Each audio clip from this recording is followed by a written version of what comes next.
ठीक है, चलिए भाई। तो यूपीएससी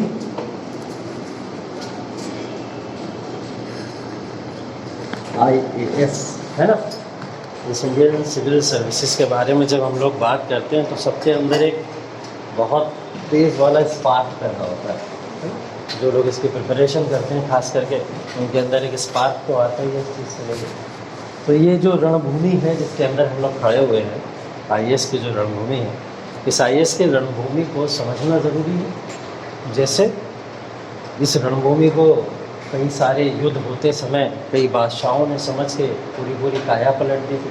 तो उसी भूमि में खड़े हुए कुछ लोग यहाँ पे लड़ाई लड़ रहे हैं, उसी को समझने की ज़रूरत है। आपने देखा वॉर हमेशा जो जीते गए पूरे इतिहास के अंदर, वो वॉर अपनी कुशलता से ज़्यादा टेक्निक से जीते गए, है ना। किसी के पास में ज़्यादा फोर्स होती थी, उसके बाद भी वो हार जाया करता था। इब्राहिम लोदी सबको याद होगा, इब्राहिम लोदी हार गया था बाबर से, है ना। इतने लाखों की सेना लेके हज़ारों की सेना से हार गया। वो क्यों हार गया? टैक्टिक्स की वजह से हार गया। तो जब भी रणभूमि के अंदर कोई खड़ा होता है तो रणभूमि के अंदर खड़े होने के बाद में उसको उसके फॉर्मूलों को समझना बहुत ज़रूरी होता है। वो चीज़ें अगर हमको एक बार समझ आ गई तो उससे हमारे लिए वर्क करना आसान हो जाएगा उस फील्ड के ऊपर। आईएएस उसी की तरह है। और आईएएस के अंदर जब भी आप इस पोजीशन के ऊपर जाने की कोशिश करते हैं, शुरुआत करते हैं, तो शुरुआत करते समय डायरेक्शन लेस होते हैं हम लोग को डायरेक्शंस पता नहीं होती है। एक्चुअल में ये डायरेक्शन 3 प्रोसेस के अंदर डिवाइड होती है। उन डायरेक्शंस के 3 प्रोसेस जो होते हैं, उन प्रोसेस में अब आप लोग कहाँ तक पहुँचे उसकी बात पहले कर लेते, तो आप लोग खुद अपने आप को जज कर लोगे कि अच्छा मैं अभी यहाँ तक और आगे आने वाले समय में मुझे क्या और करने की ज़रूरत है। ठीक है।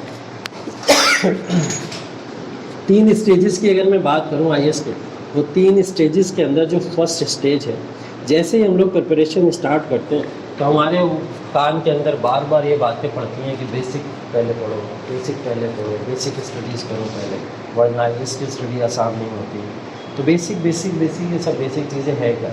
अब बेसिक पढ़ने के लिए कोई ऐसा तो नहीं है कि हम कहीं से कोई नई चीज़ ईजाद करें उसके बाद में हम बेसिक चीज़ों को पढ़ना शुरू करें। वो बेसिक चीज़ें हैं क्या? उस बेसिक के लिए यूपीएससी ने आपके लिए बहुत आसान कर दिया है। उसने बोला कि आपको बेसिक यूपीएससी की प्रिपरेशन शुरू करनी है और कुछ करना है तो सिर्फ एनसीईआरटीज़ पकड़ लीजिए और अपनी एनसीईआरटीज़ फिनिश कीजिए सबसे पहले। और अगर आपकी एनसीईआरटीज़ अभी भी फिनिश नहीं है तो आप पहले स्टेज ही नहीं पार कर पाए तो दूसरी पे तो आना मुश्किल है। ठीक है। तो अगर एनसीईआरटीज़ आपकी ख़त्म हो गई है, या तो पैरेलल एनसीईआरटीज़ लेके चलिए या फिर एनसीईआरटीज़ को पहले ख़त्म कर लीजिए। पहली स्टेज किसी भी पर्सन के लिए ये होती है यूपीएससी के लिए। ठीक है। दूसरी स्टेज के अंदर अब ये एनसीईआरटीज़ की किताबें हर सब्जेक्ट के लिए अलग अलग होती हैं। वो सब आपको पता है, history, geography, polity, economy, environment और साइंस एंड टेक्नोलॉजी, सबके लिए अलग अलग कोर्सेज होती हैं। हम लोग देखते हैं 6 से 12 तक बेसिक माना जाता है, तो एनसीईआरटी 6 से 12 तक आपको सब सब्जेक्ट में पढ़नी होती है। किसी और जगह पे हम लोग ये भी डिस्कस करेंगे कि कौन सी रेफरेंसेज या बुक्स होती हैं जो हिस्ट्री के लिए चाहिए होती हैं, ज्योग्राफी के लिए चाहिए होती है, पॉलिटी के लिए चाहिए होती है। अभी पहली स्टेज हम लोग देख रहे हैं कि एनसीईआरटीज़ की बेसिक स्टडीज़ आपने की है और आपको उसके बारे में पता भी है या नहीं पता है, आपको आता है नहीं आता है। दूसरी स्टेज यहाँ पे होती है कि चलिए आपने एनसीईआरटीज़ की स्टडी कर ली है और एनसीईआरटी की स्टडी करने के बाद में अब आपको बेसिक तो पता है कि चलो ये जो है लैंड स्लाइड्स हो रही हैं, यहाँ पे क्या है मानसून बन रहा है, क्लाइमेट चेंज हो रहा है। ठीक है। या जो आप लोग ने बिग बैंग थ्योरी पढ़ी होगी, कैसे अर्थ की यहाँ पे इवोल्यूशन हुआ, आप लोगों ने देखा इकोनॉमी के अंदर जीडीपी, जीएडपी, ये तमाम टर्मिनोलॉजीज, नेशनल इनकम, इन्फ्लेशन हो गया। आप लोग ने देखा वर्ल्ड हिस्ट्री के अंदर जैसे अभी हम लोग देख रहे हैं कौन कौन से रेनेसां हुए वहाँ पे, वर्ल्ड वॉर हुए वहाँ पे, तो क्या प्रीवियस कंडीशन थी और भारत के ऊपर इम्पैक्ट होने की वजह से कैसे इंडियन नेशनल मूवमेंट चला, ये सब चीज़ें कहाँ से क्लियर हो गई? यहाँ से क्लियर हो गई। इसके बाद में सेकंड स्टेज क्या है? तो सिर्फ पढ़ लेना काफ़ी तो नहीं, पढ़ लेने के बाद में हमको देखना भी तो है कि आगे हमको इस तैयारी को और ज़्यादा स्ट्रॉन्ग कैसे करना है, क्योंकि सिर्फ पढ़ लेने से तो एग्ज़ाम निकलेगा नहीं, हम लोग को एनालिसिस करनी पड़ती है। सेकंड स्टेज इस एग्ज़ाम की होती है प्रीवियस ईयर एनालिसिस, और वो इंसान नहीं करता है, तभी यहाँ आती है प्रॉब्लम। प्रीवियस ईयर एनालिसिस के अंदर प्रीलिम्स के पेपर उठाइए, मेंस के पेपर उठाइए, उन तमाम पेपर्स को उठा के चेक कीजिए कि कौन कौन से सेक्शन से कहाँ से पेपर में क्वेश्चन आ रहे हैं, है ना। वो सारे सेक्शंस चेक कीजिए एक बार। जब आप वो सेक्शन चेक कर लेंगे तो प्रीवियस ईयर एनालिसिस में क्या होगा कि प्रीलिम्स और मेंस को समझने की आपके अंदर कैपेसिटी डेवलप हो जाएगी कि अच्छा प्रीलिम्स में ये बाउंड्रीज़ हैं और इस बाउंड्री को कभी लांघना नहीं, क्योंकि यूपीएससी में क्या पढ़ना है उससे ज़्यादा इंपॉर्टेंट है क्या नहीं पढ़ना है, क्योंकि पढ़ने पे आ जाओगे तो सब कुछ पढ़ रहा होगा, ख़त्म ही नहीं होगा। ठीक है, तो उसके बाद में प्रीवियस ईयर एनालिसिस ज़रूर कीजिए। एनसीईआरटीज़ पढ़ने के बाद में आपको एक बाउंड्री पता लगेगी कि इस बाउंड्री के अंदर ये क्वेश्चन हमको पढ़ना है और इसको अच्छे से पढ़ना है। इसको थोड़ा सा स्लो भी पढ़ेंगे या हल्के पढ़ेंगे या थोड़ा इग्नोर भी करेंगे तो चलेगा। ठीक है, तो ये आसान कर देगी आपके आगे की स्टडी। इसके बाद में जो थर्ड स्टेज होती है और ये सबसे क्रूशियल स्टेज होती है और ये कंप्लीट तब तक नहीं होगी जब तक फर्स्ट और सेकंड वाली स्टेज क्लियर नहीं है ना। तो फर्स्ट और सेकंड स्टेज क्लियर करनी है, वो कैसे क्लियर होगी, इनको पढ़िए और फिर चले आइए स्टैंडर्ड बुक्स की तरफ। स्टैंडर्ड बुक्स की तरफ, स्टैंडर्ड बुक्स पॉलिटी के लिए लक्ष्मीकांत, हिस्ट्री के लिए स्पेक्ट्रम की राजीव गांधी चाहिए होती है, ज्योग्राफी के लिए जैसे हम लोग कौन सी कभी खुल्लन को पढ़ते हैं, कभी माजिद हुसैन को पढ़ते हैं, कभी जी.सी. लियोंग पढ़ते हैं, कभी बनवाल की किताब पढ़ते हैं। इनमें से कोई एक किताब उठा के हम पढ़ सकते हैं स्टैंडर्ड बुक्स के अंदर। ठीक है, इकोनॉमी के लिए लोग हमसे बोलते हैं रमेश सिंह को पढ़ना, तो रमेश सिंह की स्टैंडर्ड किताब है। ठीक, एनवायरनमेंट के लिए बोलते हैं लोगों से शंकर आईएएस को पढ़िए, शंकर आईएएस, और आर्ट एंड कल्चर के बोला जाता है नितिन सिंह गांधी पढ़िए। ये सब क्या है, स्टैंडर्ड बुक्स है। इनको शुरू में पढ़ना ही नहीं, क्योंकि ये किताबें समझ ही नहीं आएंगी आपको जब तक आप लोग यहाँ तक नहीं पहुँचे होंगे। पहले एनसीईआरटीज़, फिर उसके बाद में प्रीवियस ईयर एनालिसिस कीजिए किसी भी टॉपिक को पढ़ने से पहले, और तीसरी स्टेज में स्टैंडर्ड बुक्स को पढ़ना शुरू कीजिए। अब ये 3 प्रोसेस जैसे ही कंप्लीट होंगे आपके, इन 3 प्रोसेस में आपकी तैयारी प्रिपरेशन 70 से 80% कम्प्लीट हो चुकी है। 70 से 80%, अभी 100% नहीं है। ठीक है, प्रीवियस ईयर एनालिसिस का, हाँ चलो यहाँ पे अब ये बात आ रही है तो बता देता हूँ प्रीवियस ईयर की एनालिसिस कैसे की जाती है। जैसे आया क्वेश्चन नंबर 1, कोई आया क्वेश्चन नंबर 1, क्वेश्चन नंबर 1 अगर हम लोग मान लें, चलो इकोनॉमी का कोई क्वेश्चन उठा लेते हैं, एक क्वेश्चन ले लेते हैं। एक बार क्वेश्चन पूछा गया था, if RBI increases repo rate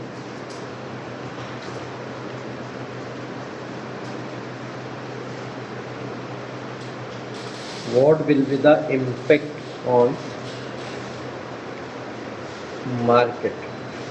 market के ऊपर या बाजार के ऊपर उसका क्या प्रभाव पड़ेगा, इस तरीके से कुछ क्वेश्चन में पूछा गया है। ठीक है, और ऐसे 4 ऑप्शन दे दिए, 1 2 3 4 ऐसे करके 4 ऑप्शन दे दिए। ठीक है, और उन 4 ऑप्शन में बोला गया था, सबसे पहले उसमें बोला कि इंटरेस्ट रेट जो होगा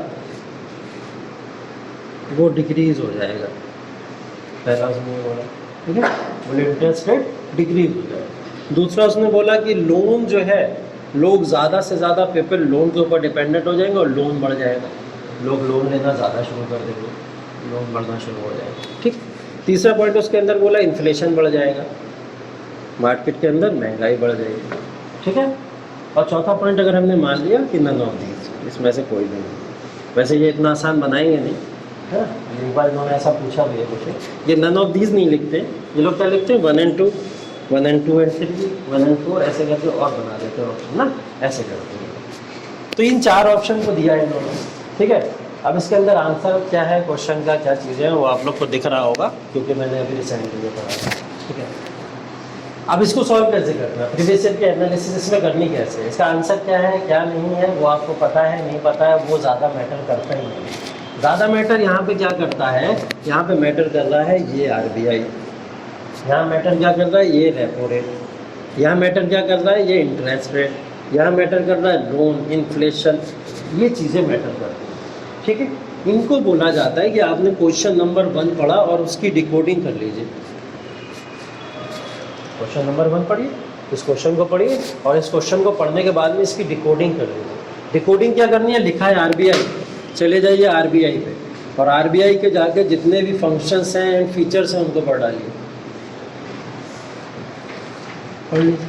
ठीक है, पेपर को सॉल्व करने का तरीका ये होता है, पेपर को सॉल्व करने का ये नहीं क्वेश्चन पढ़े आंसर लगा लिए चले, नहीं ऐसे नहीं होता, ऐसे नहीं होता। पेपर को जब तक डिकोड नहीं करोगे अगले साल का पेपर समझ नहीं आएगा। क्वेश्चन को सॉल्व करेंगे कैसे, डिकोडिंग करेंगे उसकी। रेपो रेट लिखा हुआ है तो हम जाके रेपो रेट को समझेंगे, और रेपो रेट से हमको यहाँ पे मॉनेटरी पॉलिसी पता होनी चाहिए। मॉनेटरी पॉलिसी का मतलब आरबीआई जो जो टूल्स यूज़ करता है अब यहाँ पे, चाहे वो रेपो रेट हो, चाहे रिवर्स रेपो रेट हो, चाहे बैंक रेट हो, चाहे बेस रेट हो, कोई से भी हो, उनको पढ़ लीजिएगा। कुछ टफ नहीं है। और रेपो रेट पे जाओगे तो आसपास नोट्स में सब मिल जाएगा आपको, ये सब चीज़ें लिखी हुई हैं, ठीक है। इसको पढ़ लीजिए जाके। इंटरेस्ट रेट लिख लीजिए जाके, सिंपल सी डेफिनेशन मिल जाएगी इंटरेस्ट रेट की। इंटरेस्ट रेट जब बढ़ता है तो मार्केट पे क्या फ़र्क पड़ेगा, घटेगा तो मार्केट पे क्या फ़र्क पड़ेगा, पता लग जाएगा। लोन के बारे में देख लीजिए जाके, ठीक है। यहाँ से लोन का क्या लेना देना है। इन्फ्लेशन डेफिनेशन देखिए इन्फ्लेशन की, और उसका टाइप साइज देख लीजिए, कॉजेज देख लीजिए कुछ जाके। इससे क्या हुआ, एक क्वेश्चन की डिकोडिंग करके आपने इकोनॉमी का 33% सिलेबस खत्म कर दिया। 33% सिलेबस खत्म। तो अगर इंसान सिर्फ करंट अफेयर्स और प्रीवियस ईयर ही ख़त्म करता रहे एक साल, तब भी उसका प्रीलिम्स निकल जाता है। सिलेबस ख़त्म करने पर रहना ही नहीं, हमको क्या करना है, प्रीवियस ईयर को ख़त्म करना है और करंट अफेयर्स को ख़त्म करना है, ठीक है।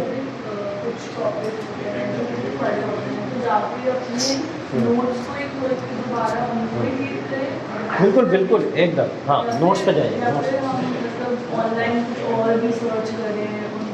देखिए आरबीआई से रिलेटेड अगर एक क्वेश्चन आया तो आरबीआई से रिलेटेड सबसे पहले फंक्शन एंड फीचर्स अपने क्वेश्चन जो आपने नोट्स बनाए हैं उन नोट्स में जाके आप उसके बारे में पढ़ लेंगे, वो आपने पढ़ लिया। उसके बाद में पढ़ने के बाद में अब आपको पता है ये आरबीआई से रिलेटेड इसने क्वेश्चन क्यों पूछा, ये यहाँ पे आपके दिमाग में तो आएगी ना ये बात, ये आरबीआई से रिलेटेड क्वेश्चन पूछ क्यों रही है। तो जब ये क्वेश्चन पूछ रहा है यूपीएससी, तो आसपास कुछ एक साल में घटना जरूर हुई है आरबीआई से रिलेटेड, वो आपको न्यूज़ में मिलेगा। तो करंट अफेयर्स तो आपको पढ़ना ही पढ़ना है, तो आप करंट अफेयर्स में वो बाद में भी पढ़ लेंगे, तो कोई ऐसी प्रॉब्लम नहीं। पहले आप अपना बेसिक खत्म करिए यहाँ से, बेसिक के बाद में फिर करंट अफेयर्स तो आप रेगुलर पढ़ ही रहे, तो वहाँ पे आरबीआई कहीं ना कहीं मिल ही जाएगा।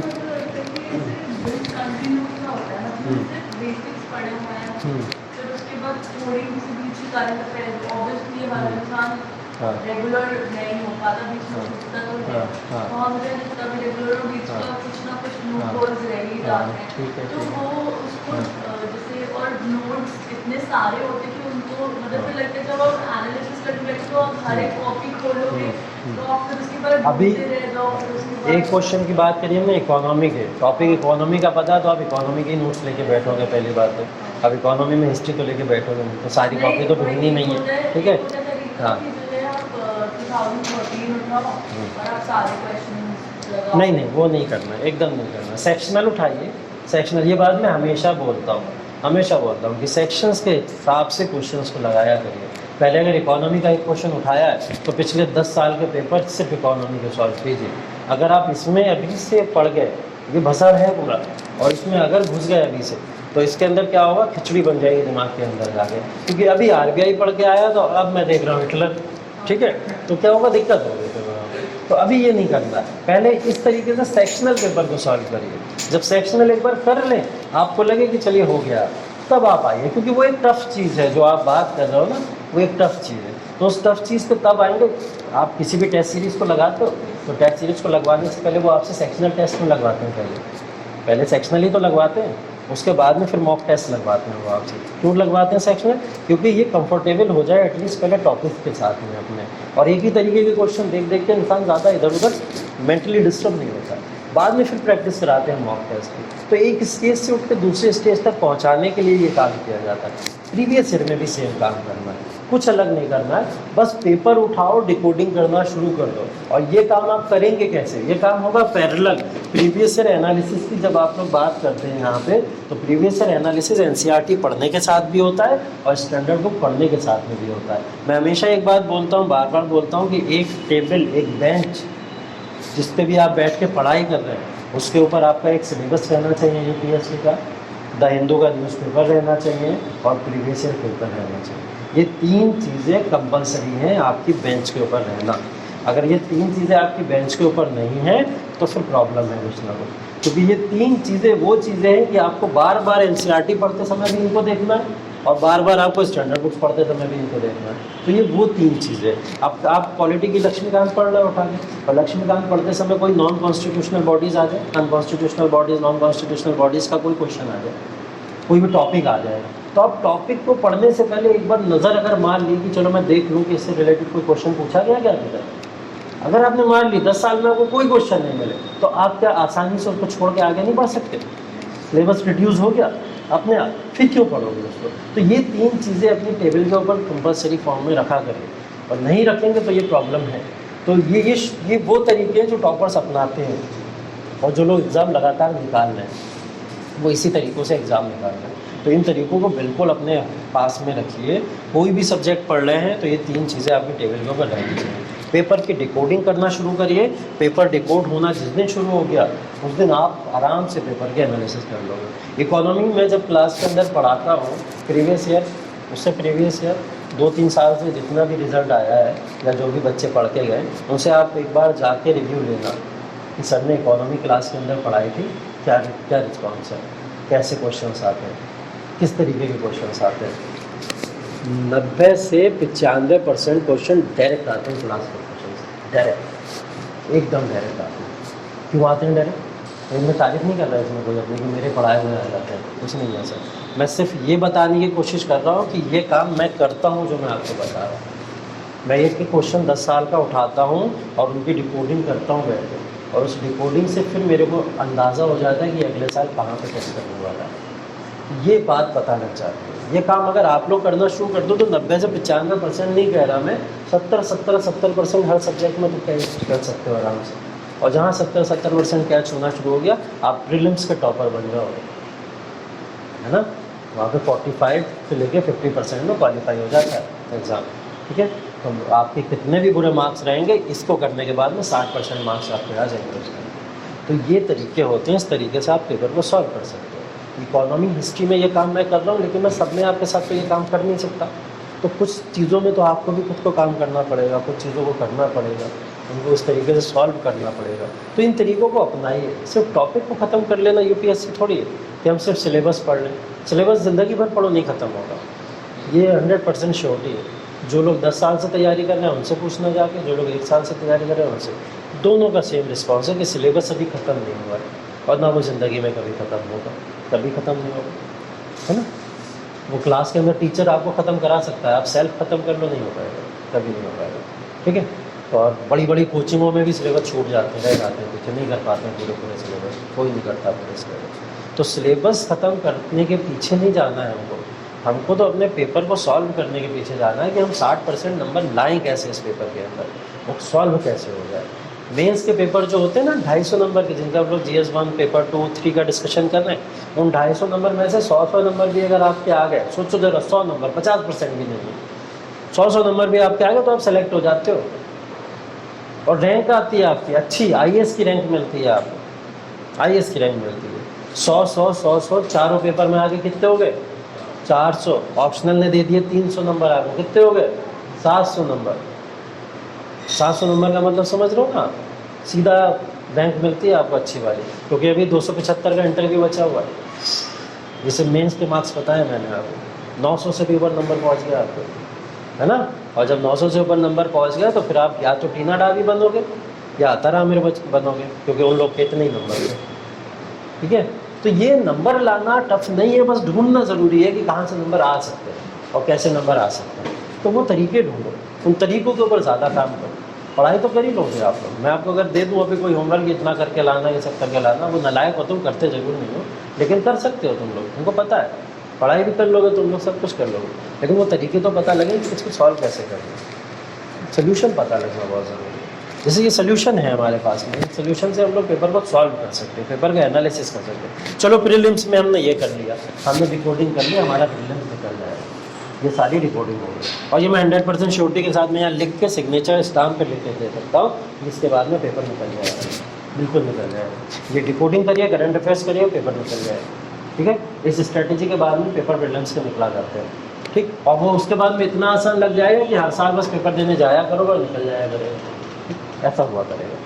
फिर मेंस क्यों नहीं निकलता है लोगों का? प्रीलिम्स निकाले चले जा रहे हैं, मेंस क्यों नहीं निकल पा रहा है? मेंस में क्या इशू आ जा रहा है? मेंस में प्रीवियस ईयर क्वेश्चंस को वो लोग अगर लगा रहे हैं तो कहाँ पे लूप होल क्रिएट हो जाता है, जिसकी वजह से वो सोल्यूशन उसको उस अंदाज में नहीं कर पाते हैं जिस अंदाज में डिमांड होती है ना। यूपीएससी ने भी अपनी कोई डिमांड रखी हुई है अगर आप उसको फुलफिल नहीं करोगे, उस बेंचमार्क तक नहीं पहुंचोगे, तो यूपीएससी आपको फेल ही करेगा। जो 100 नंबर भी मैं बोल रहा हूँ ना, वो 70-60 दे के ख़त्म कर देता है लोगों को। मैक्सिमम लोगों के नंबर देखना आप यूपीएससी के रिजल्ट में 60-70 ऐसे जाते हैं, ठीक है, ऐसे नंबर आते हैं। क्यों आ रहे हैं ऐसे कम नंबर, क्या प्रॉब्लम हो जाती है आंसर राइटिंग में, क्या इश्यूज़ हैं? तो अगर यहीं पे मैं यहीं से शुरू करूँ वापस से कि आप प्रीवियस ईयर के क्वेश्चन उठाइए 1 ईयर से लेकर 10 ईयर तक का, और उन क्वेश्चन के ऊपर प्रैक्टिस करना शुरू कर दें सबसे पहले, ठीक है। सबसे पहले इन 10 सालों के क्वेश्चन पेपर को सॉल्व करना शुरू करना, अगेन फिर सेक्शनल पूरे पेपर को क्या करना है, फिर से सेक्शनल ही करना है। अगर मैंने इकोनॉमी को ख़त्म किया तो मैं पहले इकोनॉमी का पेपर लगा लूँ और इकोनॉमी को ख़त्म कर लूँ, ठीक है। एक सब्जेक्ट एक बार में पढ़ो, ज़रूरी नहीं है एक दिन में 2-2 सब्जेक्ट पढ़ो, 3-3 सब्जेक्ट पढ़ो, कोई ज़रूरी नहीं है। एक बार में एक ही सब्जेक्ट पढ़ो, लेकिन उसको कायदे से पढ़ो, कंप्लीट पढ़ो, ठीक है। और उसको कंप्लीट पढ़ने का मतलब होता है उसके NCERT, standard book, previous year, current affairs को ख़त्म कर लेना। ये होता है कंप्लीट पेपर को पढ़ना, या किसी भी कंप्लीट सिलेबस को पढ़ना। अब ये 1 साल से लेकर 10 साल तक का अगर आप यहाँ पे पेपर सॉल्व करना शुरू करोगे, तो अब यहाँ पे मान लिया गया कि आप एक क्वेश्चन लगा रहे हैं, कोई सा क्वेश्चन दे दिया यहाँ पे, जैसे अभी प्रीवियस में क्वेश्चन पूछा गया था 2019 के अंदर, हाँ 2019 के अंदर एक क्वेश्चन पूछा था 1857 के रिवॉल्ट के बारे में, ठीक है। 1857 के रिवॉल्ट के कॉन्सिक्वेंसेस पूछे गए थे, और 1857 के रिवॉल्ट से इम्पैक्ट क्या पड़ा था वो पूछा गया, ठीक है। लोगों ने प्रॉब्लम क्या करी, देखो यहाँ पे प्रॉब्लम क्या करी उन्होंने, जैसे आप लोग करते हो, मैं आंसर कहता हूँ आप लोग लिख के, तो आप लोग आंसर 1857 रिवॉल्ट पे ही लिखोगे, लेकिन आप लोग 1857 रिवॉल्ट के इवेंट्स लिख दोगे, यहाँ पे आप लोग इवेंट्स लिख के चले जाते हो, ठीक है। उसने क्या पूछा था, what are the consequences of 1857 revolt, उसके प्रभाव क्या पड़े 1857 के रिवॉल्ट। तो आप यहाँ पे इम्पैक्ट लिखने, लोग क्या करते हैं, चलो हम पहले इंट्रोडक्शन बना लें अच्छे से, बॉडी बना लें अच्छे से, फिर लिखना शुरू करेंगे। एग्जामिनर का दिमाग वही ख़राब हो जाता है, वो कहता है मैंने तुमसे सीधी बात करी थी, तुम मुझसे सीधी बात क्यों नहीं कर रहे, ठीक है। मैंने सिर्फ तुमसे कॉन्सिक्वेंसेज पूछे, तुम सिर्फ कॉन्सिक्वेंसेज देखो ना, क्यों लिख रहे हो कि 1857 रिवॉल्ट में यहाँ से इन्होंने लीड किया, वहाँ से उन्होंने लीड किया, 1857 रिवॉल्ट ने पूरी कंट्री का डायरेक्शन चेंज कर दिया, नेशनलिज्म का आइडिया आ गया, ये आ गया, क्या करना है, नहीं पूछ रहा वो सर, उसने पूछा ही नहीं, वो पूछ रहा है सिर्फ कॉन्सिक्वेंसेज लिख। आप हेडिंग डालेंगे सिर्फ 1857 का रिवॉल्ट में इंट्रोड्यूस करेंगे सबसे पहले, ये तो मैंने बताया ही आपको कि आंसर को लिखने का तरीका क्या है, सबसे पहले इंट्रोडक्शन देना, फिर बॉडी पार्ट का लिखना उसका, और फिर कंक्लूजन। और कुछ लोग ये हेडिंग डाल देते हैं, ये हेडिंग नहीं डालनी होती है, ये अंडरस्टूड होती है कि पहला जो पैरा आप लिख रहे हैं वो इंट्रोडक्शन ही है, और जैसे आप पैरा चेंज करेंगे वो बॉडी बन जाता है, ठीक है। तो ये अंडरस्टूड होता है, तो इसमें ज़रूरी नहीं कि हेडिंग डाल के लिखो कि हम इंट्रोडक्शन लिख रहे हैं, हम ये कोई गाय का निबंध नहीं लिख रहे हैं कि गाय के 4 टांगे हैं, ठीक है 2 सींग हैं, ऐसा कुछ नहीं लिख रहे हैं ना हम लोग, तो वो इतना अंडरस्टैंडिंग बन चुकी हुई होती है। तो इंट्रोडक्शन के अंदर आप सबसे पहले 1857 के रिवॉल्ट के कॉन्सिक्वेंसेस लिखने जा रहे हैं, बस ये बात उन्हें बता दीजिए, ठीक है। इतनी बात आपने उन्हें बता दी कि हम 1857 के कॉन्सिक्वेंसेस लिखने जा रहे हैं, अगले ही पैरा चेंज करिए और कॉन्सिक्वेंसेस लिखना शुरू कर दीजिए, ठीक है। 1857 के कॉन्सिक्वेंसेस, विक्टोरिया डिक्लेरेशन है ना, वो कॉन्सिक्वेंसेस थे, आर्मी का रिफॉर्मेशन हो गया था, फिर से आर्मी बनी वहाँ पे, आर्मी का फिर से रिफॉर्मेशन देखा हम लोगों ने, क्या हुआ था वहाँ पे, काउंसिल एक्ट आ गया था, काउंसिल एक्ट का इंट्रोडक्शन हो गया वहाँ पे 1861 का जो हम लोग देखते हैं उसके बाद में, ठीक है। डीपो आया था उसके बाद में, ये वाला देखते हो ना DIPO, ये आ गया था उसके बाद में। ये सब चीज़ें आपको वहाँ पे मेंशन करनी थी, और मेंशन करने के बाद में एक कंक्लूड कर देते अपने आंसर को। कंक्लूजन का मतलब क्या होता है, जितना भी ऊपर रायता फैलाया उसको समेटना, सिर्फ ये होता है कंक्लूजन। क्या होता है, जितना भी ऊपर रायता फैलाया आपने, रायता फैलाने का पॉजिटिव सेंस में बात बोल रहा हूँ, ये नहीं ख़राब लिखा है आपने, उसको आप समेटेंगे अब नीचे, जो आपने बातें करी हैं उसको समेटेंगे, और समेटते समेटते आप क्या कर देंगे, उसको एक पॉजिटिव डायरेक्शन दे देंगे, ठीक है। ये एग्जामिनर को बहुत पसंद है। कॉपी में जब हम लोग चेक करेंगे, कुछ देखते हैं, तो हम लोग अप्रोच, हर क्वेश्चन में आप लोग की अप्रोच देखते हैं कि आप लोग कितना सक्षम है आगे सोचने के लिए, कि अगर आप कोई प्रॉब्लम भी लिख रहे हैं, इतनी बड़ी ग्रेव प्रॉब्लम है, आप उसमें पॉजिटिविटी कहाँ से ले आ रहे हो, इस चीज़ से बहुत इम्प्रेस होता है एग्जाम में, ठीक है। इतना प्रॉब्लम हुआ 1857 रिवॉल्ट के बाद में, इतनी ज़्यादा बवाल हुए, और हमको लग ही रहा था कि अब अंग्रेज़ों की गुलामी हम लोग रहेंगे। आप उसके अंदर हल्की सी चिंगारी लगा के चले आओ, चलो हुआ, प्रॉब्लम तो हुआ, लेकिन कम से कम इसके बाद में हमारे यहाँ पे नेशनलिज्म जैसा आइडिया तो डेवलप हुआ। इसके बाद में हमारे यहाँ कांग्रेस तो बनी, लोग यूनाइट तो होगा कम से कम इसके बाद में। इतनी सी बात अगर आप लिखते चले जाओगे तो ये पॉजिटिव अप्रोच के साथ आंसर खत्म करना हो जाएगा। ये होता है मेंस का आंसर लिखने का तरीका। अब ये मेंस के आंसर लिखने का तरीका 2-3 घंटे में बैठ के 20 क्वेश्चन में ये सब बनाना आसान लग रहा है? नहीं आता। कि 3 घंटे में बैठ के आप इतनी सब बातें सोच लो जो मैं बता रहा हूँ अभी आपको, जैसे मैंने अभी आपको बताया, ये बात आप 3 घंटे में 20 क्वेश्चन के अंदर कैसे सोच लोगे? नियरली इम्पॉसिबल है कि आप 3 घंटे में हर एक क्वेश्चन का एक पूरा का पूरा खाका कैसे खींच लोगे दिमाग में? इम्पॉसिबल है। कब तक? तब तक इम्पॉसिबल है जब तक आप एक स्ट्रक्चर उस क्वेश्चन पेपर का डिज़ाइन नहीं कर लोगे। पेपर आपके पास में आ जाता है 15 मिनट पहले, ठीक है? पेपर कितने मिनट पहले आ गया? 15 मिनट पहले, ठीक है? 15 मिनट पहले पेपर के आने से आप लोग साइड से पेपर को देख सकते हो, ठीक है? पेपर को देख सकते हो, सॉल्व भी कर सकते हो, सॉल्व की परमिशन नहीं होती सॉल्यूशन। तो जो 15 मिनट आपको मिले, या मैं कह रहा हूँ चलो 15 मिनट नहीं भी मिले आपको, बिल्कुल नहीं मिले, लेकिन 15 मिनट लो, 15 मिनट वेस्ट करो। वेस्ट करने का मतलब होता है कि वो आगे के आने वाले जो समय है आपका, वो आपके लिए आसान हो जाएगा। उन 15 मिनट में आपको करना क्या है? इन 15 मिनट में कुछ नहीं करना है। ये लिखा क्वेश्चन नंबर 1, यहाँ डाला 1, और 1 के बाद में क्या करना है? जल्दी जल्दी से उसको आंसर को बना लेना है कि मुझे इस आंसर में क्या क्या लिखना है, ठीक है? पीछे एक रफ पेज मिलेगा आपको, रफ पेज के अंदर क्या करना है? नंबर 1 डालो और नंबर 1 डाल के लिख लिया यहाँ पे। अच्छा, मेरे को यहाँ पे क्या करना है? कॉजेज लिखने हैं पहले। कॉजेज के बाद में मुझे क्या लिखना है? इम्पैक्ट लिखने हैं इसके। इम्पैक्ट के अलावा क्या करना है मेरे को? फिर यहाँ पे रिजल्ट लिखने हैं। ये सब चीज़ें यहाँ पे बना लो क्वेश्चन नंबर 1 की, ठीक है? और यहाँ पे ये भी बना लो कि जब मैं कॉजेज लिखूँगा तो कॉजेज के अंदर सब पॉइंट्स क्या क्या हो सकते हैं, हल्के हल्के ऐसे रफ जैसे बनाते हैं हम लोग, बहुत तेज़ी से रफ बनाते हैं ना, तो रफ तरीके से इसको बना लो। और इम्पैक्ट में मुझे क्या करना है? यहाँ पे एक डायग्राम दिखा दूंगा मैं, ठीक है? रिजल्ट के अंदर मेरे को ये वाली पॉजिटिव अप्रोच के साथ में ये वाली स्कीम ऐड कर देनी है। इसमें लगेगा मुश्किल से आपको 1 मिनट। कितना लगेगा?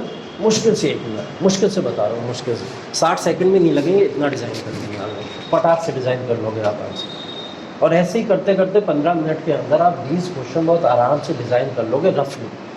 अब क्या होगा? जब भी आप कोई नया क्वेश्चन लिखने जा रहे होंगे तो आप पीछे पेज पलटेंगे और आपके सामने एक पूरा चार्ट है कि मुझे इस चार्ट को फॉलो करना है। अब आप बैठ कर सोचेंगे नहीं कि अच्छा इसके अंदर मुझे ये लिखना है, नहीं, मैं सोच तो 15 मिनट दे दिए मैंने, पहले मैंने सोच लिया इसके अंदर मुझे ये लिखना है, इसके अंदर ये लिखना है। हाँ, नहीं, बिल्कुल नहीं मिलता। मैंने बोला वेस्ट करो, 15 मिनट ख़राब करो अपने। अगर नहीं मिल रहा है तो 15 मिनट ख़राब करो। वैसे 15 मिनट पहले पेपर मिल जाता है, और पेपर को कुछ लोग क्या करते हैं? चुपके से साइड देखते रहते हैं। हाँ, तो वो काम आप कर सकते हो। अगर आपको परमिशन मिल जाए या ना भी मिले, चुपके से ये काम अपना कर सकते हो, है ना? तो थोड़ी बहुत चालाकी वहाँ पे कर सकते हो। तो ये चीज़ वहाँ पे हो जाएगी। प्लस 15 मिनट अगर वेस्ट भी हो रहे हैं कर दो, क्योंकि ये 15 मिनट आपके आगे आने वाले 2 घंटा 45 मिनट को इतना अच्छा कर देंगे कि आप लोग को यकीन नहीं होगा कि पेपर इतना अच्छा कैसे हो जाएगा, ठीक है? एक क्वेश्चन नहीं छूटेगा, एक क्वेश्चन नहीं छूटेगा। ऐसे ही ऐसे के अंदर भी होता है। निबंध वगैरह जब हम लोग लिखते हैं, 2 ही लिखने को आते हैं, 2 को ऐसे तरीके से डिज़ाइन कर लो 15 मिनट के अंदर जाके कि आपको हेडिंग्स, सब हेडिंग्स, डायग्राम, एक स्ट्रक्चर आपके सामने हो, वो चार्ट आपके सामने हो कि मुझे अब अपने आंसर में करना क्या क्या है। ये जिस दिन आपने डिज़ाइन कर लिया, और इसकी प्रैक्टिस ये नहीं है एग्ज़ाम हॉल में बैठ के करो वहाँ पे नहीं करनी है प्रैक्टिस कि सोचो चलो 4 पेपर है, आदत पड़ जाएगी करते करते। नहीं, इसकी प्रैक्टिस अभी से करनी पड़ेगी, बिल्कुल अभी से करनी पड़ेगी, आज से ही करनी पड़ेगी। आंसर्स जो भी आप लोग लिख रहे हैं, उन तमाम आंसर्स में ये फॉर्मूलों को अप्लाई करो, इस फॉर्मूले को अप्लाई करो। चार्ट बनाओ, सबसे पहले एक रफ चार्ट बनाओ, और उस रफ चार्ट बनाने के बाद में जल्दी आंसर को खींच लो उसके साथ, ठीक है? और अब जब मैं आपके आंसर चेक करा करूँगा तो उस आंसर में एक पेज अब आप लोग का एक्स्ट्रा ऐड हुआ करेगा, और उसके अंदर क्या हुआ करेगा? वो रफ पेज हुआ करेगा कि आप मुझे दिखाओ कि आपने आंसर को कैसे बनाया, क्या सोचा आपने आंसर को लिखने से पहले। वो रफ पेज भी आप लोग मुझसे चेक कराएंगे, ठीक है? अगर उसके अंदर कुछ कमी होगी तो मैं उसके बारे में भी आप लोग को बताया करूँगा, ठीक? प्रीलिम्स के सारे क्वेश्चन ऐसे सॉल्व करने हैं, मेंस के सारे क्वेश्चन ऐसे सॉल्व करने हैं।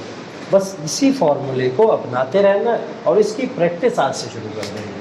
इस प्रैक्टिस को करते चले जाओ, करते चले जाओ, करते चले जाओ। अपने आप में परफेक्शन 1 महीने बाद इतना अच्छा देखेंगे आप लोग कि आप लोग बिल्कुल यकीन हो जाएगा कि एग्ज़ाम मुझसे निकल जाएगा। बिल्कुल यकीन हो जाएगा। ठीक है, तो देखिए नवंबर आ चुका है, बिल्कुल प्रीलिम्स मेंस दोनों लेके चलिए, एकदम साथ में लेके चलिए, कोई टाइम नहीं लगेगा। मैं कह रहा हूँ एक दिन में एक क्वेश्चन ऐसे सॉल्व करोगे, एक करोगे सॉल्व, पहले शुरुआत में एक ही एक सॉल्व करो, ठीक है, एक प्रीलिम्स का करो, एक मेंस का करो, एक ही एक शुरू करोगे, और ये देखना कैसे मल्टीपल होते चले जाएंगे। ये मैं कहूँगा भी नहीं आपसे, आप लोग खुद करोगे, क्योंकि आपके अंदर इंटरेस्ट डेवलप होगा। तो जब आप इसको सॉल्व करना शुरू करो, अच्छा एक और कर लेते, फिर आएगा अच्छा एक और कर लेते, ये खुद मल्टीपल होता चला जाएगा, फिर आप एक एक दिन में 10-10 क्वेश्चन सॉल्व करना शुरू कर देंगे। ऐसा क्वेश्चन होता है जो बिल्कुल देख के हवा नहीं लगती, समझ मेंस के क्वेश्चन जनरली ऐसे होते हैं, पढ़ा ही नहीं है, मतलब आते हैं, बिल्कुल आते हैं। समझ में नहीं आ रहा है। अच्छा, ऐसे क्वेश्चन कैसे सॉल्व करोगे? ऐसे क्वेश्चन जैसे हमने मान लिया कि आर्ट एंड कल्चर का एक क्वेश्चन आ गया कोई, और आर्ट एंड कल्चर से रिलेटेड क्वेश्चन आया है हमारा किसी डांस फॉर्म से रिलेटेड, और वो डांस फॉर्म ऐसी डांस फॉर्म है कि हमने आज तक उसका कभी नाम ही नहीं सुना, ठीक है, वो कल्चरल डांस फॉर्म का क्वेश्चन आ गया। अब क्या क्वेश्चन छोड़ के आओगे? छोड़ना तो है ही नहीं, ये तो बिल्कुल नहीं गलती करनी है। छोड़ने का मतलब ही होता है निगेटिव चले जाना, है ना, वो माइनस पे चलना जाता है, छोड़ना नहीं है क्वेश्चन को। 20 क्वेश्चन पूरे के पूरे सॉल्व करने, कसम खा के जानी है, नहीं होगा सॉल्व तो वापस नहीं आएंगे, ठीक है, तो मतलब कसम खा के जानी है एकदम से, 20 क्वेश्चन सॉल्व होना ही है, ठीक है। रोने लगो बैठ के वहाँ तो कुछ भी करो, लेकिन क्वेश्चन छोड़ के नहीं आ। एक बार हम पेपर दे रहे थे प्रीलिम्स का पेपर हमने पूरा सॉल्व कर लिया, तो हमको एक नई स्ट्रेटेजी पता लगी थी, हम एक्सपेरिमेंट कर रहे थे पेपर में अभी। तो एक्सपेरिमेंट ये हुआ कि हम गोले बाद में काले करेंगे, सर्कल बाद में करेंगे, पहले पेपर पूरा सॉल्व कर लेते। पेपर सॉल्व करते रहे, बचा हमारे पास में 20 मिनट, पूरा पेपर सॉल्व हो गया। अब 20 मिनट में हमको गोले काले करने 100, ठीक है। मैंने कहा अरे बहुत आसान है, अभी हो जाएंगे, रुको देखते हैं। गोले काले करना शुरू किए। अब गोले ऐसा थोड़ी है कि बस गोले काले करने, आपको तो आंसर भी देखते रहना ना, कि पेपर को उठाओ देखो फिर गोले काले करो, उसमें भी तो टाइम जा रहा है, वो तो काउंट ही नहीं किया था हमने। अब हम गोले काले करते बचे 3 मिनट, और 3 मिनट बचे थे, मेरे क्वेश्चन बचे हुए थे 40 गोले काले करने के लिए, सिर्फ 60 क्वेश्चन मेरे से सॉल्व हुए, ठीक है। मैं टेंशन में बहुत ज़्यादा, मैंने कहा गया हो गया, फेल है पक्का, ये तो पेपर हो गया। लेकिन पेपर इतना अच्छा हुआ था कि मेरे को जो है छोड़ने का हिम्मत नहीं थी, बिल्कुल मैं छोड़ रहा हूँ, क्योंकि मैंने जब पेपर सॉल्व किया था तो वो इतना ज़्यादा स्मूथ पेपर सॉल्व हुआ मेरे से कि मुझे लगा पेपर बहुत अच्छा हुआ मेरा। लेकिन जब गोले काले नहीं करे, कितना भी अच्छा कराओ तो पेपर थोड़ी देखेंगे वो बैठ के। 3 मिनट बजे, मैं अपनी सीट के ऊपर खड़ा हो गया, ठीक है। वो अंदर से इतना ज़्यादा एंजाइटी होने लगी कि मैं अपने सीट के ऊपर खड़ा हो गया। एग्जामिनर आया, भाई तुम क्यों खड़े हो? मैं हट जाओ, बोलो मत, बिल्कुल भाग जाएगा तो दूर हटता। वो परेशान हो चलेगा, हाँ कोई डिस्टर्ब, एक तो मेरे को गोले काले करने आने, हट जाइए, बोले अरे खड़े क्यों? मैंने कहा अरे आप जाएंगे ही नहीं जाएंगे, तो जाइए आप मुझे आ गए, ठीक है। टाइम हो गया, 3 मिनट पूरे हो गए मेरे, अभी भी कम से कम 20 गोले बचे हुए हैं, ठीक है। और 20 गोले मेरे बचे हुए थे, मुझे किसी भी तरीके से उसको गाले करा, मैंने कहा छोड़ना तो नहीं है मुझे ये क्वेश्चन। और 20 क्वेश्चन के लिए ऊपर वाले की दया कहिए, आप कुछ भी कहिए, 1 घंटी लगी है, 3 मिनट लेट वहाँ पे, ठीक है। तो मेरे साथ ये हो गया, लेकिन मैं उतनी देर खड़ा रहा वहाँ पे, मेरे पास जो आता था कुछ भी कहता था आगे, मेरे को फ़र्क ही नहीं पड़ता था, मैं कुछ सुन ही नहीं रहा था किसी को, मेरा पूरा फोकस उसके ऊपर था। और मुझे बहुत अच्छे से याद है कि 3-4 एग्जामिनर और आ गए थे, इकट्ठे हो गए थे मेरे पास आके, कि इसे हुआ क्या है, ये कर क्या रहा है। अच्छा वो लोग भी मेरी स्टेज समझ चुके थे कि ये प्रेशर में है बहुत ज़्यादा। तो वो बाई चांस क्या हुआ, फाइनली पेपर मेरा हो गया, सॉल्व होने के बाद में मेरा उसमें प्रीलिम्स में सिलेक्शन भी हुआ। मैं खुश था, मैंने कहा वो प्रेशर जो मेरे वो काम आया था उसने मेरे को यहाँ पे दिला दिया। तो मैं वही कह रहा हूँ, कुछ भी हो जाए, वहीं पे अगर गिव अप कर देता, अरे अब कहाँ होगा 3 मिनट में, छोड़ के चला आता, नहीं करना। लास्ट स्टेज तक इतना मरे हैं पूरे साल पढ़ाई कर करके, इसलिए मरे थे कि तुम्हारे 2 मिनट के चक्कर में हम पेपर छोड़ के चले आए, है? नहीं करना है, गिव अप नहीं करना है, बिल्कुल भी हारना नहीं है वहाँ पे। मतलब कुछ भी स्टेज पे आप जाओ, आंसर को ज़बरदस्ती लिखने को मिले, ज़बरदस्ती लिखो। जैसे कुछ बच्चे एग्जाम रूम में दिखते ना बेशरम टाइप के, एग्जाम में छीनता रहता, नहीं छीनता रहता, नहीं वाले होते ना, उस समय वैसा बन जाओ, एग्जाम वैसा वाला भी बन जाओ, ठीक है। वैसे ऐसी पोजीशन मत लाना कभी भी कि आपको इस स्टेज पे जाना पड़े। कोशिश करना हमेशा 4-5 मिनट पहले खुद को सॉल्व करके पेपर को एक बार पूरा चेक कर ले कि क्या सही है क्या गलत है। तो इन चीज़ों को करना देखो बहुत ज़रूरी है। छोटी छोटी बातें हैं लेकिन ये साइकोलॉजिकल इम्पैक्ट बहुत बड़ा होता है। साइकोलॉजिकल इम्पैक्ट बहुत मैटर करता है एएस के एग्ज़ाम के अंदर, खास करके कोई भी सुबह की क्लासेस आपके पता है क्यों लगाए जाते हैं? क्योंकि आपको एग्ज़ाम सुबह में देना होता है ना? सुबह में आपको एग्ज़ाम देना होता है। सुबह के एग्ज़ाम को अगर आप 2 घंटे यहाँ पे बैठ के नहीं डील कर पाते क्लासेस को, तो वहाँ पे दिमाग चलाना बहुत मुश्किल हो जाएगा, ठीक है? वो माइंड का एक जोन बन जाता है 300 दिन पढ़ाई करते करते। माइंड आपका किसी समय बहुत स्पीड में काम करता है जब, तो वो समय सबसे अच्छा होता है सोल्यूशन करने के लिए। अब आप लोग मान लेते हो कि मेरा तो रात में सबसे अच्छा दिमाग काम करता है, मैं तो रात में ही पढ़ाई करूँगा, है ना? कुछ लोग मान लेते नहीं, मेरा तो सुबह जल्दी उठ जाता हूँ 4-5 बजे, तब मेरा दिमाग ज़्यादा तेज़ काम करता है, मैं तब पढ़ाई करूँगा। दोनों गलत है, दोनों गलत है। दिमाग आपका सबसे तेज़ काम करना चाहिए 9:30 से 11:30 और 2:30 से 4:30। इसकी आदत डालें, इसकी आदत डालें, वरना यूपीएससी का पेपर का टाइमिंग यही है। और इसमें अगर सबसे तेज़ दिमाग काम नहीं करा आपका, तो आप समझ लीजिए कि आप फिर कहीं ना कहीं पीछे रह गए हैं, क्योंकि सारे क्वेश्चन पढ़े हुए नहीं आएंगे। फिर बता रहा हूँ, नहीं आएंगे पढ़े हुए, आपको उनको सॉल्व करना है अपने किसी ना किसी ट्रिक्स को यूज़ करके, दिमाग को वहाँ पे ज़्यादा लगा के। जैसे ये डांस फॉर्म वाला क्वेश्चन की बात कर रहा था मैं, नहीं सुना आपने, ज़िंदगी में उसका नाम नहीं सुना, लेकिन आपने डांस फॉर्म तो सुना है। आपको ये तो पता है कल्चरल डांसेस इंडिया के अंदर बहुत सारे होते हैं, नाम देख कर थोड़ा सा आइडिया भी लगा लोगे कि चलो ये साउथ का डांस है, ये नॉर्थ ईस्ट का डांस है, ये नॉर्थ का डांस है, या ये वेस्टर्न डांस है। इतना आइडिया आप पढ़ने के बाद में सिलेबस को लगा लोगे कहीं ना कहीं। इतनी बात काफ़ी है 150 वर्ड में लिखने के लिए, ठीक है? यहीं पे क्या करना होता है, जैसे आपने मॉडर्न हिस्ट्री भी पढ़ा है, आपने वर्ल्ड हिस्ट्री भी पढ़ा है, अब यहाँ पे थोड़ा सा अलग सोचना है आपको। जैसे वही वाला क्वेश्चन जैसे आया था अभी ये वाला, इसके अंदर पूछा गया था कि 1850 या 19 का जो हाफ था, उस समय दुनिया के अंदर चल क्या रहा था। दुनिया उसने यूज़ भी नहीं कहा, उसने कहा था उस तरीके से कि आप ये बताइए बस इम्पैक्ट क्या पड़ रहा था इस समय, वो वाला इम्पैक्ट। अब आप उस इम्पैक्ट को 2 तरीके से ले सकते हो, ये आपका दिमाग है, आप उसके ऊपर कितनी प्रैक्टिस किया, आपने किस तरीके से पढ़ा है उसको। जिन्होंने वर्ल्ड हिस्ट्री हल्के में ली हो, नहीं पढ़ी होगी, वो सोचेंगे भी नहीं, उनको सिर्फ याद आएगा कि चलो 1857 के रिवॉल्ट से लेकर मुझे 19th सेंचुरी ख़त्म होने तक की बातें करनी है। वो सिर्फ उसको लिख के चले आएंगे, उनको मिलेंगे नंबर कम, नंबर मिलेंगे उनको लेकिन कम मिलेंगे। अब जिसने वर्ल्ड हिस्ट्री पे ध्यान दिया होता, वर्ल्ड हिस्ट्री को भी पढ़ा होता, उसको पता था कि इटली का यूनिफिकेशन हो रहा है, जर्मनी का यूनिफिकेशन हो रहा है, फ्रांस के अंदर क्या हो रहा है, एज ऑफ रिवोल्यूशन चल रही है, ये सब भी तो हो रहा है दुनिया के अंदर, और इसके साथ में इंडिया का भी। तो वो 2 पार्ट में आंसर को डिवाइड करता और इस तरीके से आंसर को लिखता। ये सब चीज़ें डिपेंड करती हैं आपके माइंड के ऊपर। आप जितना कंसंट्रेट होकर क्वेश्चन को पढ़ोगे उस समय, उतना ही वो चीज़ें काम करेंगी आपके लिए। कोशिश कीजिए क्वेश्चंस को टैकल करने की, क्वेश्चंस से लड़ने की, क्वेश्चंस को सॉल्व करने की, ठीक है?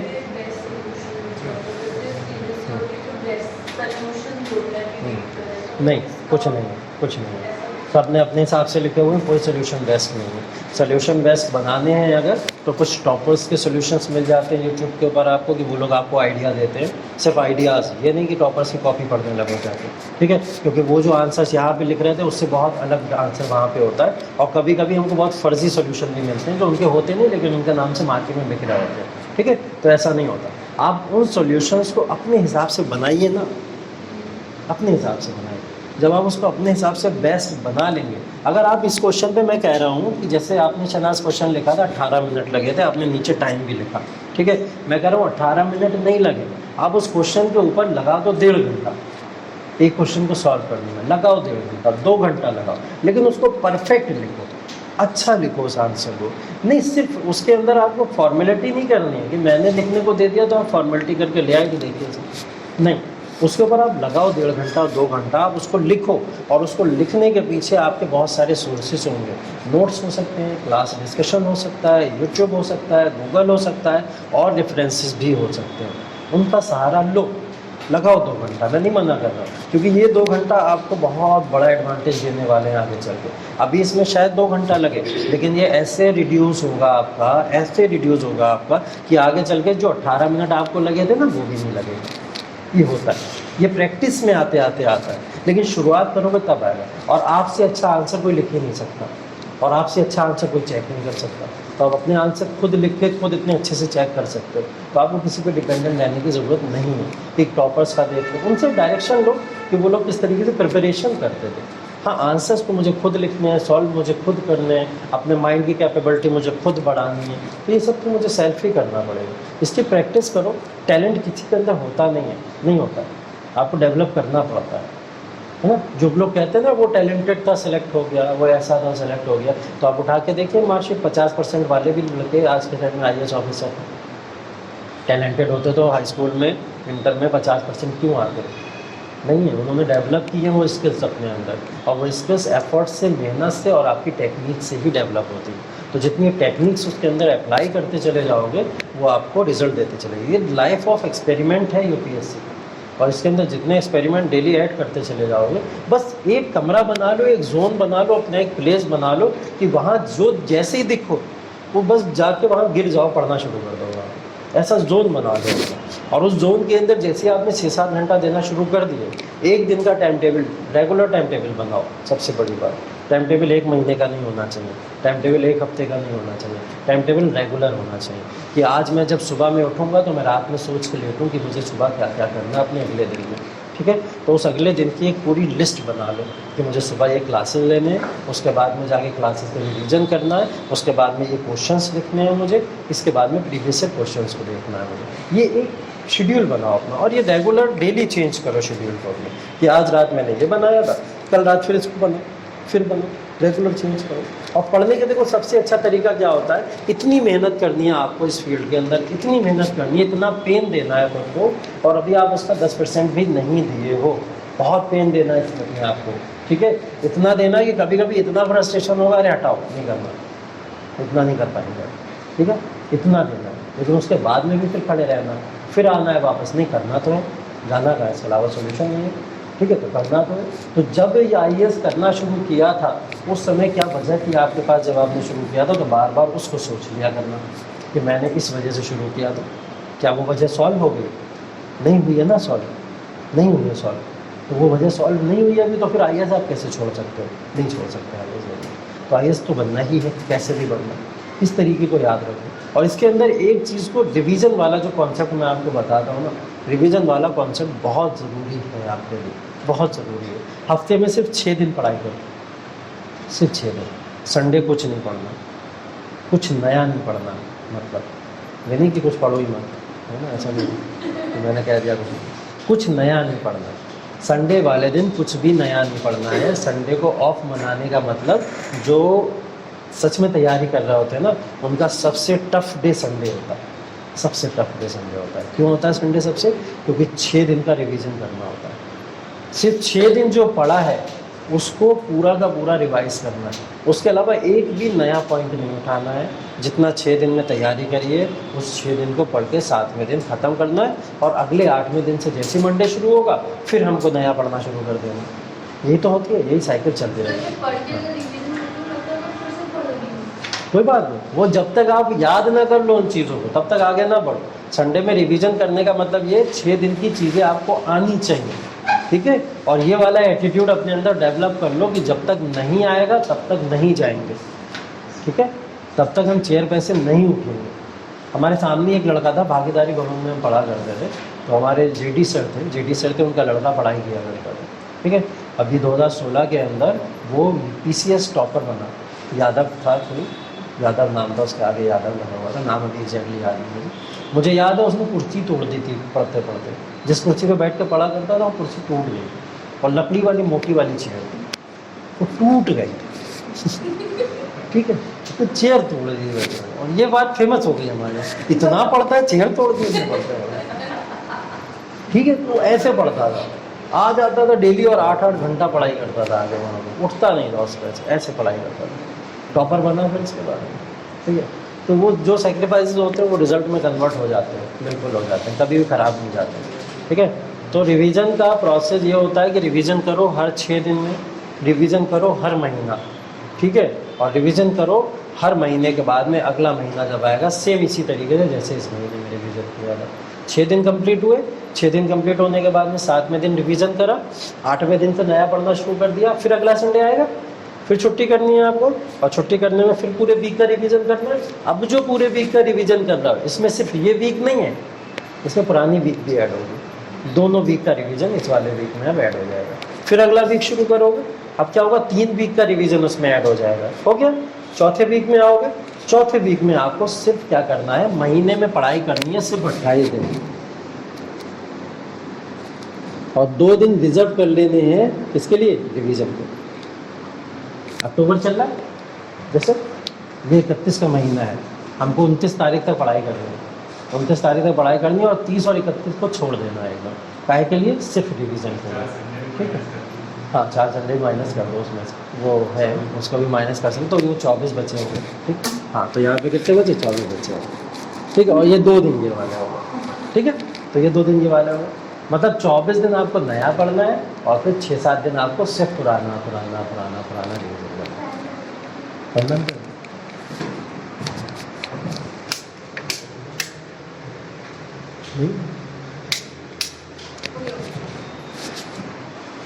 ठीक है। तो हर महीने में 2 दिन सिर्फ ऐसा पढ़ना है जो एकदम पूरा का पूरा पुराना, सब पुराना। 1 महीने का रिवीजन ऐसे कर लेना है पूरा कंप्लीट। अगले महीने में जाओगे तो ये सब मल्टीपल होता चला जाएगा, उसी हिसाब से आपकी स्ट्रेंथ भी बढ़ती चली जाएंगी, आपकी कैपेबिलिटीज़ भी बढ़ती चली जाएंगी और चीज़ों को आप मल्टीपल करते चले जाएंगे। तो इन सब चीज़ों को ऐसे पढ़ना है जैसे एक बार पढ़ा, अगली बार फिर पढ़ा, फिर उसके अगली बार फिर पढ़ा, और ये कब तक करना है, जब तक एग्ज़ाम नहीं दे दोगे। इसमें छुट्टियां नहीं होती हैं, ठीक है। यूपीएससी के अंदर एक फार्मूला चलता है, फार्मूला क्या चलता है कि एग्ज़ाम हुआ 365 दिन आ जाते हैं हमारे पास। पिछली बार पेपर कब हुआ था यूपीएससी का, 10 जून, 10 जून हुआ था ना पिछली बार, 5 या 10 जून, 5 जून, अच्छा उससे पिछले वाला 10 जून को हुआ था, ये वाला 5 जून को हुआ था। अब अगली बार कब है, 28 मई, ये तो हम लोग मान लेते हैं अप्रोक्स 360 दिन बचे होते हैं हमारे पास इसके बाद में। तो 360 दिन में से बोला जाता है जो लोग 300 दिन पढ़ाई करते हैं उनमें से एक भी बंदा फेल नहीं होता, एक भी बंदा फेल नहीं होता जो लोग 300 दिन पढ़ाई करते हैं। आपको मात्र 60 छुट्टियाँ मिल रही हैं इसके अंदर, मात्र 60 छुट्टियाँ, और उन 60 छुट्टी में भी 1 घंटा, आधा घंटा, पौना घंटा पढ़ना ज़रूर है, सिर्फ छुट्टियों में नहीं पढ़ना। और ये छुट्टियाँ वो हैं जैसे दिवाली, ईद, होली या घर में कोई फंक्शन या कुछ ऐसी चीज़ों में चला गया, जिसमें 365 या 60 में से 300 दिन पढ़ाई नहीं करी, वो हर एक बंदा फेल होता है, हर एक बंदा फेल होता है। तो ऐसा तो करना है, ऐसा करना है, 300 दिन पढ़ाई करनी है। और इन 300 दिन पढ़ाई नहीं कर पाए हो, 4 महीना निकल चुका है, आप लोग को पता है अच्छे से, जून, जुलाई, अगस्त, सितंबर, अक्टूबर चल रहा है, 4 महीना गुजर चुका है। इन 4 महीने में आपने कितने दिन खराब करे अपने, उसको यहाँ पे एवरेज लेके आओ। अभी टाइम है आपके पास में, जून, जुलाई, अगस्त, सितंबर, 4 महीने में कितने दिन हो गए, 120 दिन हो गए ना। और उन 120 दिन में से 60 दिन आपने ख़राब कर दिए, तो उन 60 दिन को कवर कैसे करना है, उन 60 दिन को कवर ऐसे करना है कि मेरे को पढ़ाई अगर मैं 6 घंटे कर रहा था तो अब मुझे 8-9 घंटे कर देंगे, कर दोगे 8-9 घंटे कर दोगे तो 60 दिन बाद ये आपके 60 दिन जो वेस्ट हुए थे वो कवर हो जाएंगे। तो ये 60 दिन कवर करने हैं आपको अभी से, इनके ऊपर काम करो अभी से। और अगर अभी से काम नहीं करोगे तो ये प्रॉब्लम क्रिएट कर देंगे बच्चों आगे, है ना। और इसके ऊपर काम बिल्कुल आज ही से शुरू कर दो, क्योंकि ये सब बातें बार बार बताने की तो होती नहीं, है ना। सीज़न में एक बार ऐसी बातें होती हैं कभी, तो इन बातों के ऊपर अब प्रीलिम्स का जब टाइम आ जाएगा आपको, तो उस समय मैं ये सब स्ट्रेटेजी थोड़ी बता रहा हूँ आपको, उस समय पूरी अलग बता रहा हूँ ना। कम समय बचा है तो जल्दी करना है, और जल्दी स्पीड में कैसे करना है, किस तरीके से करना है, तो वो समय आ जाए उससे पहले इन सारे फार्मूलों को अपना के शुरू कर दीजिए अपना काम, ठीक है। काम शुरू कर दीजिए, इन 3 स्टेजेस को फॉलो ज़रूर कीजिए। इन 3 स्टेजेस को फॉलो किए बिना कोई एग्ज़ाम नहीं निकलेगा, ठीक है। और ये सब चीज़ें टफ़ नहीं हैं, टफ़ नहीं है, टफ मानिए मत इनको, आसान है ये सब करना। बस सोच लीजिए कि मुझे पर डे कुछ इस तरीके से अपने अपने रिविजन्स को करना है। रिवीजन ज़रूर ऐड करिए अपने सिलेबस के अंदर, क्योंकि रिवीजन ऐड करेंगे उससे क्या होगा, आपको एनालिसिस भी होता रहेगा कि मैंने पुराने हफ्ते के अंदर कितना पढ़ा। मैं अपना एनालिसिस खुद कर लूँ कि मैंने कितना पढ़ा और कितनी पढ़ाई मैंने छोड़ दी, ठीक है। 8 छंग 48 घंटे की पढ़ाई होती है एक वीक के अंदर, होती है। तो एक वीक के अंदर 48 घंटे की पढ़ाई, अगर महीने में जाओ तो 200 घंटे की पढ़ाई होती है, ठीक है। एक महीने में 200 घंटे की पढ़ाई होती है, ठीक। और इसी एक महीने की 200 घंटे की पढ़ाई आपको 10 महीने तक लगातार करनी है, ठीक है। 10 महीने तक लगातार 200 धाम कितने हो गए, 2000 घंटा। 2000 घंटा पढ़ाई करोगे तो एग्ज़ाम निकल जाएगा, 2000 घंटा पढ़ाई नहीं करोगे तो एग्ज़ाम नहीं निकलेगा।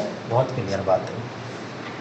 अब 2000 घंटे को आप लोग ज़रा डिवाइड कर लेना अपने जाके फॉर्मूलों से, कितने घंटे आप लोग अभी तक पढ़ चुके हो और कितने घंटे आप लोग को पढ़ना बाकी है। जितना बाकी है उसके मल्टीप्लिकेशन करते चले जाओ, ठीक है चीज़ों।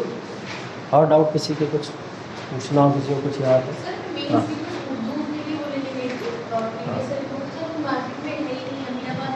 ऑनलाइन मंगा लो उसको, यहाँ नहीं मिलेगा, यहाँ नहीं मिलेगा। अब ये तो ये यूट्यूब पे देख लेना।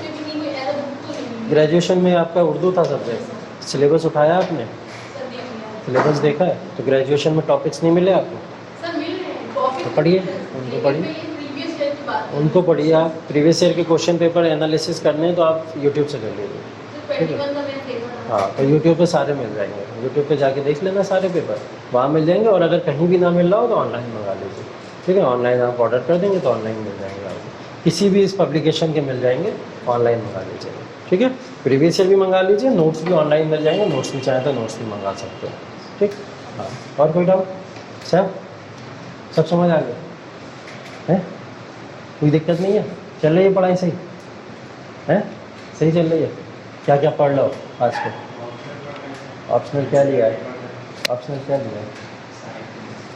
हिंदी साहित्य है, तो नोट्स लिए उसके, नोट्स से पढ़ लो। चलो ठीक है, कब तक ख़त्म करोगे? पेपर सेकंड हो गया, कब तक ख़त्म करोगे? मंथ बताओ। दिसंबर तक कर लोगे? दिसंबर में ख़त्म करके जनवरी में रिवाइज़ कर लेना पूरा उसको, उससे आगे नहीं जाना है उसको, ठीक है? जनवरी से आगे ऑप्शनल उठाना नहीं है, ठीक? हाँ बिलाल, आपका क्या चल रहा है? कौन सी मर्जी? विजन की मर्जी, करंट अफेयर्स के लिए, वेरी गुड, चलिए चलो। और ऑप्शनल पे क्या ध्यान है? हाँ आपका क्या है ऑप्शनल? हिस्ट्री है ना आपका? तो हाँ आपका हिस्ट्री है, तो सही है, पढ़ते रहो। लेकिन भाई ये जनवरी से आगे नहीं जाना है, और पहले निपटाना भी है, पहले ही निपटाना है जनवरी से पहले। और जनवरी के बाद में ले जाने का मतलब है कि आप 300 नंबर से फिर 200 नंबर पे आ जाओगे, ठीक? 100 नंबर कम हो जाएंगे सीधा। तो जनवरी के आगे नहीं जाना है, जनवरी में पूरा ऑप्शनल ख़त्म करना है, ठीक है? तो जनवरी तक ख़त्म करिए इसको, और इन सब चीज़ों को ऐड करिए साथ में, जो चीज़ें सब बताई हैं इनको भी साथ में ऐड करिए, ठीक? राशिद आप क्या कर रहे हैं? विजन से, अच्छा ठीक है। कौन से मंथ का? अभी मई का चल रहा है, मई 2022, मई से शुरू किया है? अप्रैल से शुरू किया है, अच्छा। तो अप्रैल से शुरू किया है, कितने टाइम में ख़त्म कर रहे हो एक मंथ जी?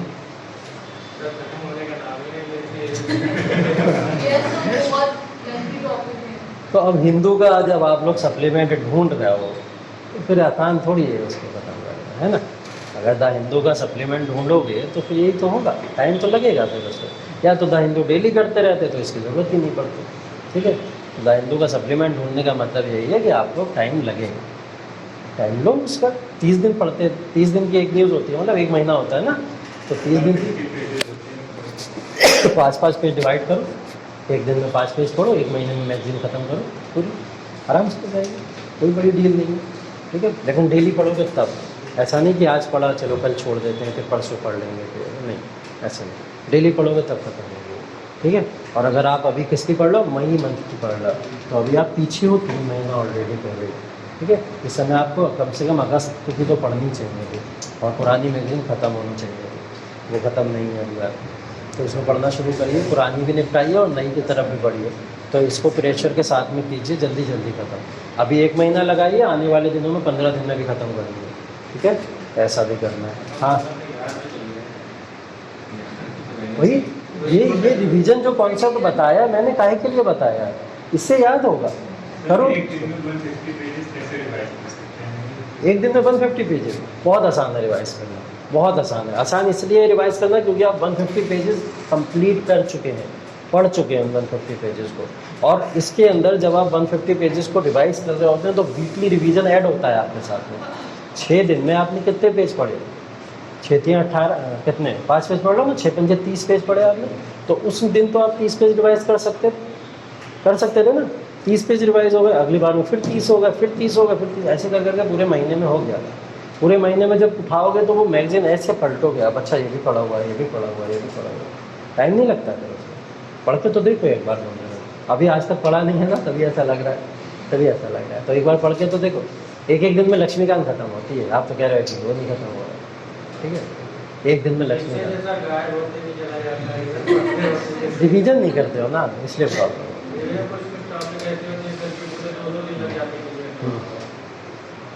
दो दिन क्यों लग जाते हैं? क्योंकि कंसिस्टेंसी नहीं है ना बेटा, इसलिए प्रॉब्लम हो जाती है। जहाँ कंसिस्टेंसी आ जाएगी, पढ़ना का शौक अंदर डेवलप होना शुरू हो जाएगा।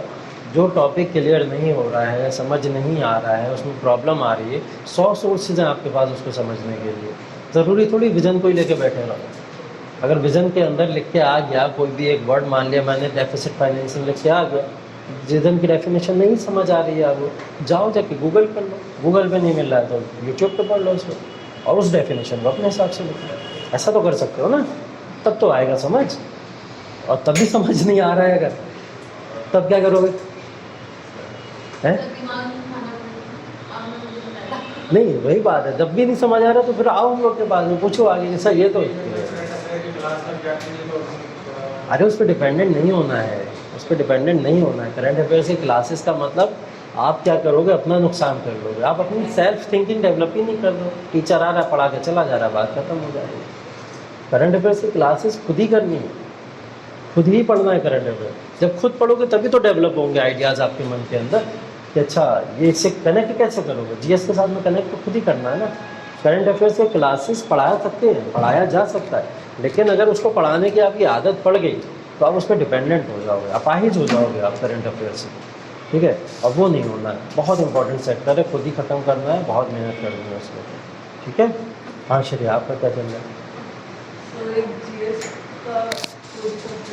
जनवरी तक कोशिश करो ऑप्शनल भी ख़त्म कर लो।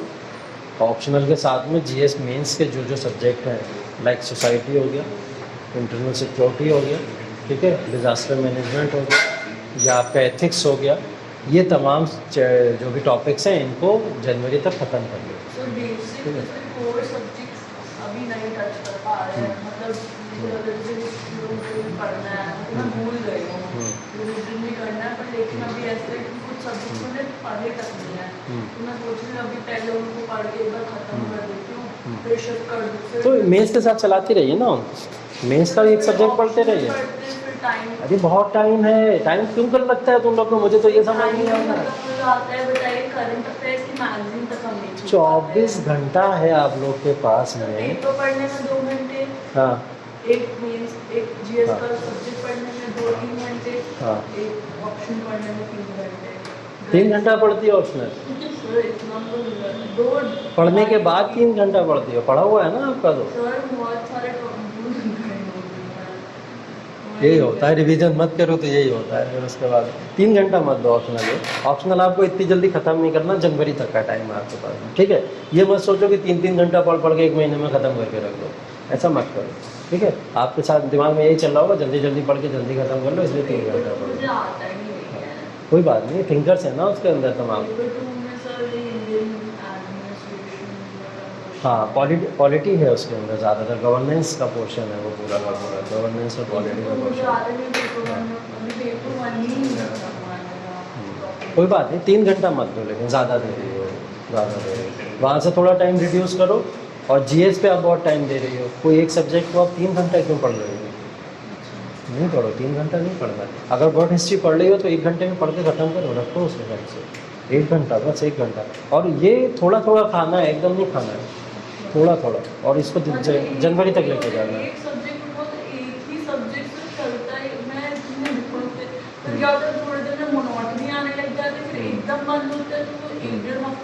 नहीं, ऐसा नहीं करना है। इसी को तो बोलते हैं कंसिस्टेंसी लाना।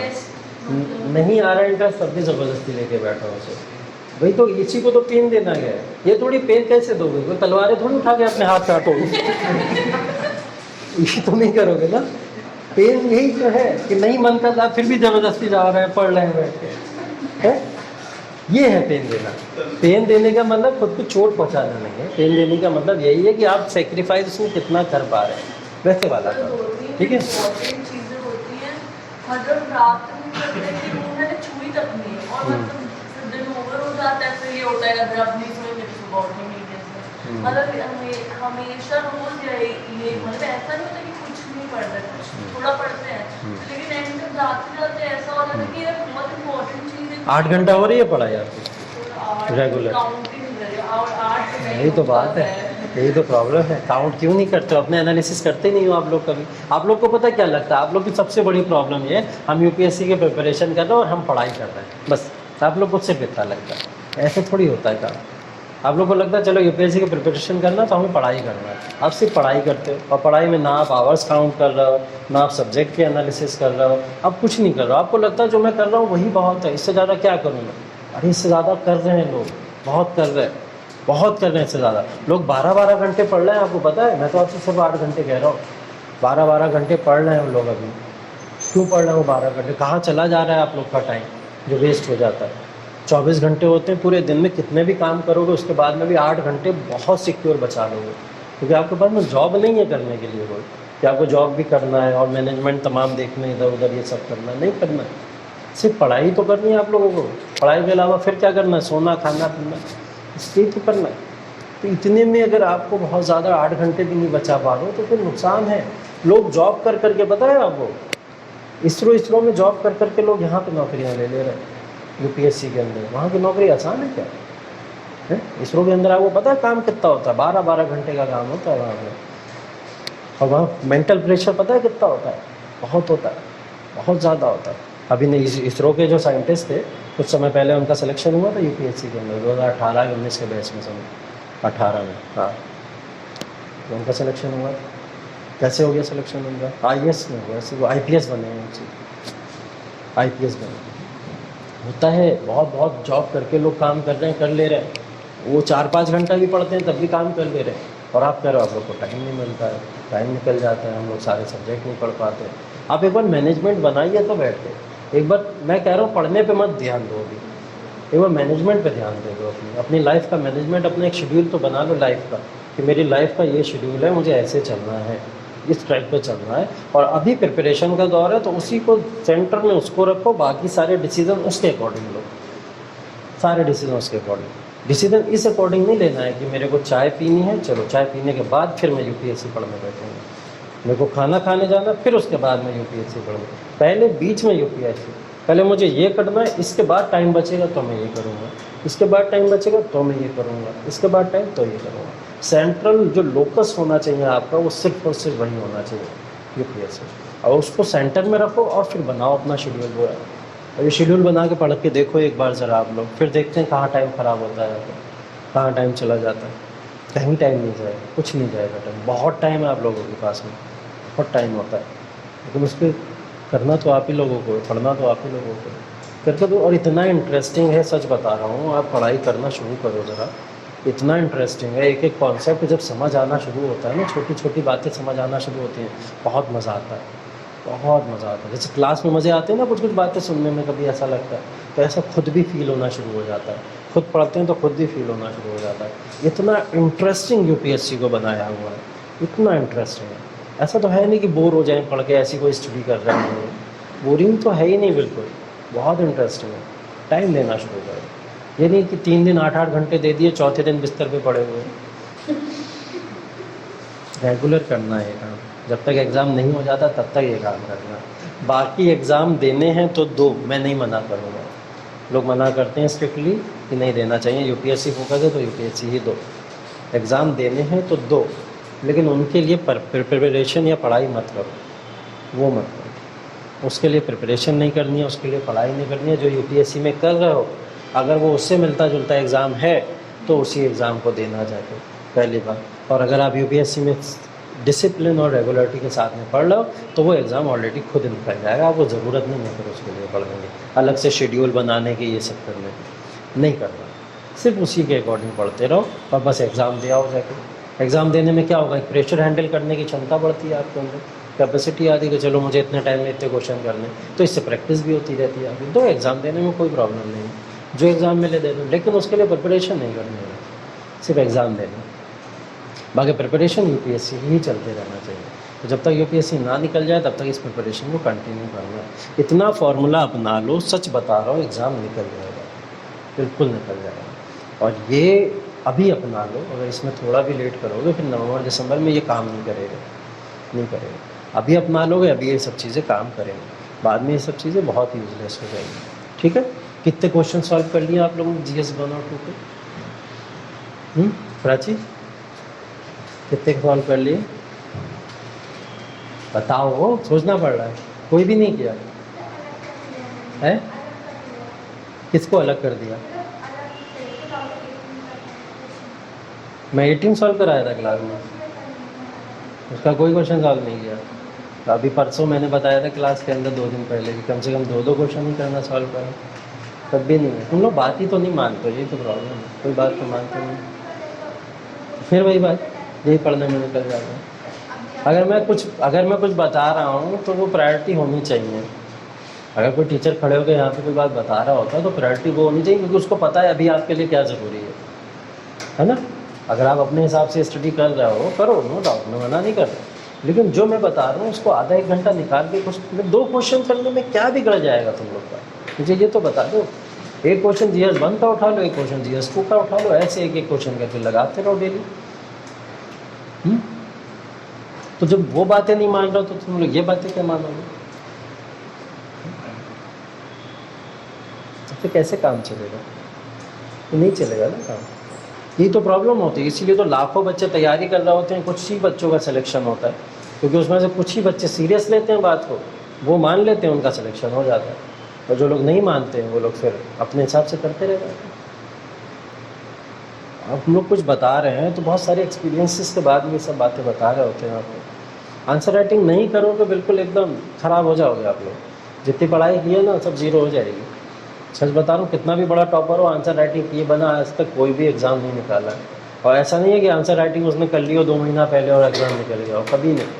पूरे साल आंसर राइटिंग करते हैं तो एग्ज़ाम निकलता है। आपके आंसर अलग कैसे बनेंगे दूसरों से?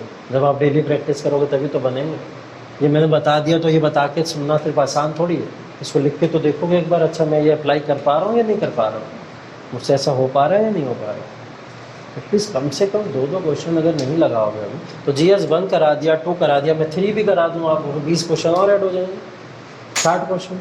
अभी 40 हुए नहीं, आप 60 क्वेश्चन और हो जाएंगे। एक रिस्पॉन्स ही दे देते मुझे कि नहीं सर हमने 4 क्वेश्चन कर लिए, 5 क्वेश्चन कर लिए, 6-7 कर लिए।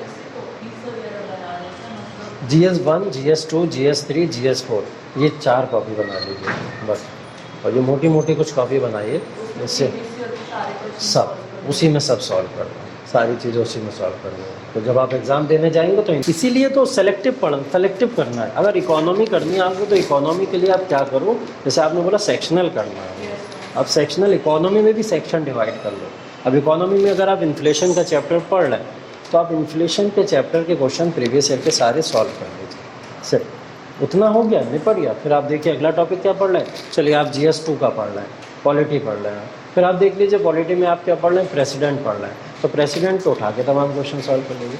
वो आपकी क्षमता या आपकी अलग से क्या किस तरीके से आप कंफर्टेबल है उसके ऊपर बहुत डिपेंड करता है, क्योंकि हर इंसान की स्ट्रेटेजी पढ़ने की अलग अलग होती है, ये अलग होती है। जो मैंने बताया ये कॉमन है, आप इसमें अपने स्वाद अनुसार बहुत सारे परिवर्तन कर सकते हैं, ठीक है। तो वो आप परिवर्तन कीजिए, चेंजेस कीजिए उसके अंदर, लेकिन तरीका यही रहना चाहिए, तरीका यही रहना चाहिए, ठीक है। ज़्यादातर लोग यही करते हैं करके एकदम करते हैं। और सबसे मेन वही है, सबसे मेन वही है, जब तक उसको नहीं करें। NCERT पढ़ने के लिए कितना टाइम, आप ये भी आपके ऊपर डिपेंड करता है, ये आपके ऊपर ही डिपेंड करता है। ये देखिए मैं जो सजेस्ट करता हूँ, क्योंकि आप क्लासेस सब करते हो, क्लासेस सारे करते हो, मैंने आपको एक बात बोली थी कि मैं क्लासेस जो करा रहा हूँ, जिस भी सब्जेक्ट की यहाँ क्लासेस चला करती हैं, आप उसके हिसाब से NCERTs पढ़ा करो। आप लोग के लिए इससे ज़्यादा आसान कुछ हो नहीं सकता कि अगर मैं अभी वर्ल्ड हिस्ट्री करा रहा था तो आप लोगों को 10th क्लास की कंटेम्प्रेरी वर्ड उठा लेनी चाहिए थी और उस किताब को पढ़ के रख देना चाहिए था। ये अच्छा तरीका होता आपके लिए, जिससे आपकी वर्ल्ड हिस्ट्री ख़त्म हो जाती, वहाँ पे भी NCERT में भी और यहाँ क्लास में भी ख़त्म हो जाती। उसके लिए फिर आपको अलग से मेहनत नहीं करनी पड़ती है। तो ये तरीका एक अच्छा तरीका होता है। आप ऐसे NCERTs ख़त्म कीजिए। अब जैसे पॉलिटी की क्लास में ज्योग्राफी, खास करके ज्योग्राफी की अगर मैं बात करूँ, कितना आसान है इस समय ज्योग्राफी आपके लिए ख़त्म करना, क्योंकि उस समय क्लास में डिस्कशन भी होते हैं, क्लासेस भी चल रहे हैं और क्लासेस 6 से 12 तक की NCERTs पढ़नी है आपको ज्योग्राफी की। यही तो है। तो 6 से 12 तक की ज्योग्राफी घर पे पढ़ते रहिए, सर यहाँ पे क्लास कराते रहेंगे तो ज्योग्राफी क्लास ही करते रहिए। और आपको सबसे अच्छा एडवांटेज यहाँ पे ये मिलेगा कि टीचर आपको ज्योग्राफी पढ़ा रहे हैं, ठीक है, और आप अपनी पढ़ के भी आ रहे हैं, तो आप कितने क्रॉस क्वेश्चन कर सकते हैं उनके साथ में, कितने डाउट्स क्लियर कर सकते हैं, तो आपकी एनसीईआरटी अपने आप क्लियर होती चली जाएगी। सबसे अच्छा तरीका आप लोग के लिए यही है कि जो सब्जेक्ट क्लास में चल रहा है उसकी एनसीईआरटी उसी समय ख़त्म कर लीजिए, ठीक है। ये सबसे बेस्ट तरीका आप लोग के लिए। जो लोग सेल्फ स्टडी करते हैं उनके लिए ये वाली एनालिसिस कुछ इस तरीके से, ठीक है। वरना आप लोग के लिए सबसे आसान है एनसीईआरटी को क्लास के साथ में ख़त्म करते हुए चलिए, ठीक है। मेरे हिसाब से सुबह जल्दी उठना चाहिए, ठीक है, जो कि ज़्यादातर बिल्कुल जल्दी सोना पड़ता है, तो वो ही करना पड़ेगा। फ़ोन को फेंक दो, पटकी मारो एक बार बहुत तेज़ से। हाँ, नहीं, फ़ोन को 9 बजे से फेंक दिया करो, ठीक है। 9 बजे 10 बजे तक फ़ोन समेट के रख देना, जैसे सारे काम समेट के रख देते हैं वैसे फ़ोन भी एक साइड रख देना। और फ़ोन एक साइड रख के सिर्फ किताबें आपके हाथ में होनी चाहिए उस समय। कोई ऐसी चीज़ पढ़ो कि जिसमें मुझे फ़ोन की नीड ही ना पड़े, ज़रूरत ही ना पड़े, ऐसी कोई चीज़ पढ़ो। जैसे प्रीवियस पेपर उठा लिया, चलो देख रहे हैं बैठ के, रात में कोई ऐसी चीज़ करो उसमें आपको फ़ोन की ज़रूरत नहीं पड़ेगी। और जब आपको फ़ोन की ज़रूरत नहीं पड़ेगी तो पढ़ते पढ़ते पढ़ते इंसान कुर्सियों पे सो जाता है, ठीक है। तो फिर आपके लिए आसान होगा उस समय रात में जल्दी सोना। बस फ़ोन, एक ही बात बता रहा हूँ, सिर्फ फ़ोन की आदत छोड़ दो, आपको रात में नींद टाइम से आने लगेगी। और जब रात में जल्दी सोना शुरू कर दोगे तो फिर सुबह ऑलरेडी जल्दी उठना शुरू कर दोगे, ठीक है। तो सुबह जल्दी उठिए, आइडियल डे का शेड्यूल यही होता है, सुबह जल्दी उठिए। क्लास आने से पहले पहले आप 2-3 घंटा पढ़ चुके हो, पढ़ाई हो चुकी हो आपकी, ये एक अच्छा शेड्यूल हो सकता है।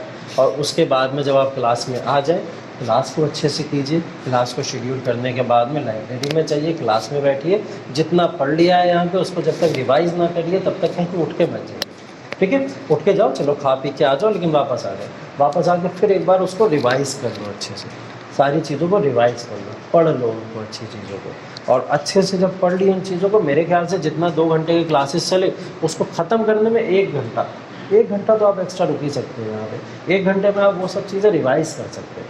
उनको रिवाइज़ कर लिया आपने, रिवीजन के बाद में आप लोग जाइए, अपना खाना पीना करिए। जिसको दिन में सोना हो थोड़ा बहुत सो सकता है, 1-8 घंटे की स्लीप ले लीजिए। स्लीप लेने के बाद में वापस आइए, और वापस आके फिर आपने जो शेड्यूल बनाया कि मुझे GS 1 पढ़ना था, मुझे GS 2 पढ़ना था, मुझे एथिक्स पढ़नी थी, या मुझे ऑप्शनल पढ़ना था, फिर उस हिसाब से ऑप्शनल को पढ़िए। करने का मतलब जैसे प्रीवियस ईयर क्वेश्चंस को ऐड करो ना वहाँ पे, जो आप टाइम ख़राब कर रहे हो। सब्जेक्ट 2 मैक्सिमम, 2 से ज़्यादा जो भी लेके चल रहा है तुरंत बंद कर दो। 2 सब्जेक्ट मैक्सिमम, उससे ज़्यादा नहीं। इंक्लूड नहीं, ऑप्शनल इंक्लूड नहीं है, वो अलग से। 2 सब्जेक्ट GS के बता रहा हूँ, GS के बता रहा हूँ। 2 सब्जेक्ट GS के लेके चलो, एक पॉलिटी ले लो और एक उसके साथ छोटा सब्जेक्ट ले लो। हमेशा दोनों बड़े सब्जेक्ट मत लेना, ठीक है। ये मत ले लेना कि हिस्ट्री और इकोनॉमी साथ में पढ़ रहे हैं ना, हिस्ट्री इकोनॉमी साथ में कभी नहीं। हिस्ट्री के साथ में उठा लो छोटा सा सब्जेक्ट एनवायरनमेंट, ठीक है। हिस्ट्री एक ब्रॉड टॉपिक है, वो उसके साथ में क्या उठा लिया, एनवायरनमेंट को उठा लिया, एनवायरनमेंट पढ़ते रहो उसके साथ में, ठीक है। इकोनॉमी के साथ में क्या करना, इकोनॉमी बहुत ब्रॉड टॉपिक है, साइंस एंड टेक्नोलॉजी उठा लो, छोटा टॉपिक, साइंस एंड टेक्नोलॉजी पढ़ते रहो साथ में उसके, है ना। तो एक बड़ा टॉपिक और एक छोटा टॉपिक, एक को देना है 70% समय और एक को देना है 30% समय, ये भी डिवीजन करना है, ठीक है। ये नहीं है कि दोनों को चलो 2 घंटा इसको भी पढ़ा, 2 घंटा इसको भी पढ़ा, नहीं।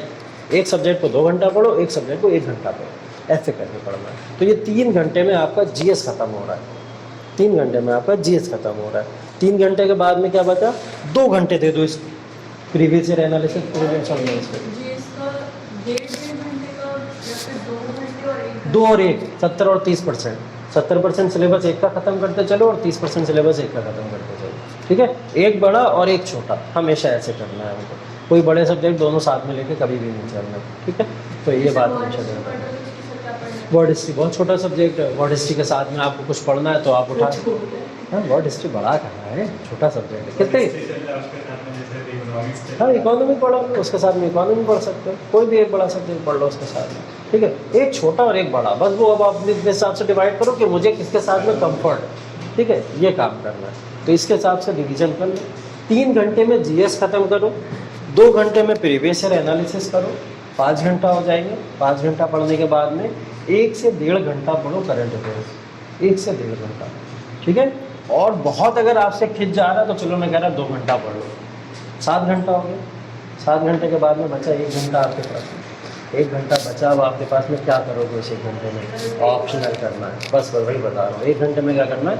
ऑप्शनल करना है। ऑप्शनल कौन सा होगा बता तो दिया। करंट अफेयर्स 2 घंटे पढ़ने हैं और 2 घंटे करंट, 2 घंटे तो ये पेपर तो आप मैगजीन नहीं पढ़ रहे हो ना, फिर एक ही चीज़ पढ़ रहे हो ना। कोई ऐसा तो नहीं कि हिंदू भी पढ़ रहे हो और विजन भी पढ़ रहे हो। तो हाँ, ये सब चीज़ों को ध्यान में रखिए थोड़ा और इस पर काम कीजिए। और मेरे ख्याल से 7 घंटे में आप सब निपटा सकते हैं। 1 घंटा ऑप्शनल के लिए आपका फिर भी बच जाता है, ठीक है। तो उसे 1 घंटे में ऑप्शनल पढ़ते रहिए बस अपना। ऐसे एक आइडियल डे को अपने पूरी तरीके से फॉलो कीजिए आपको, ठीक है। और इस तरीके से फॉलो कीजिए।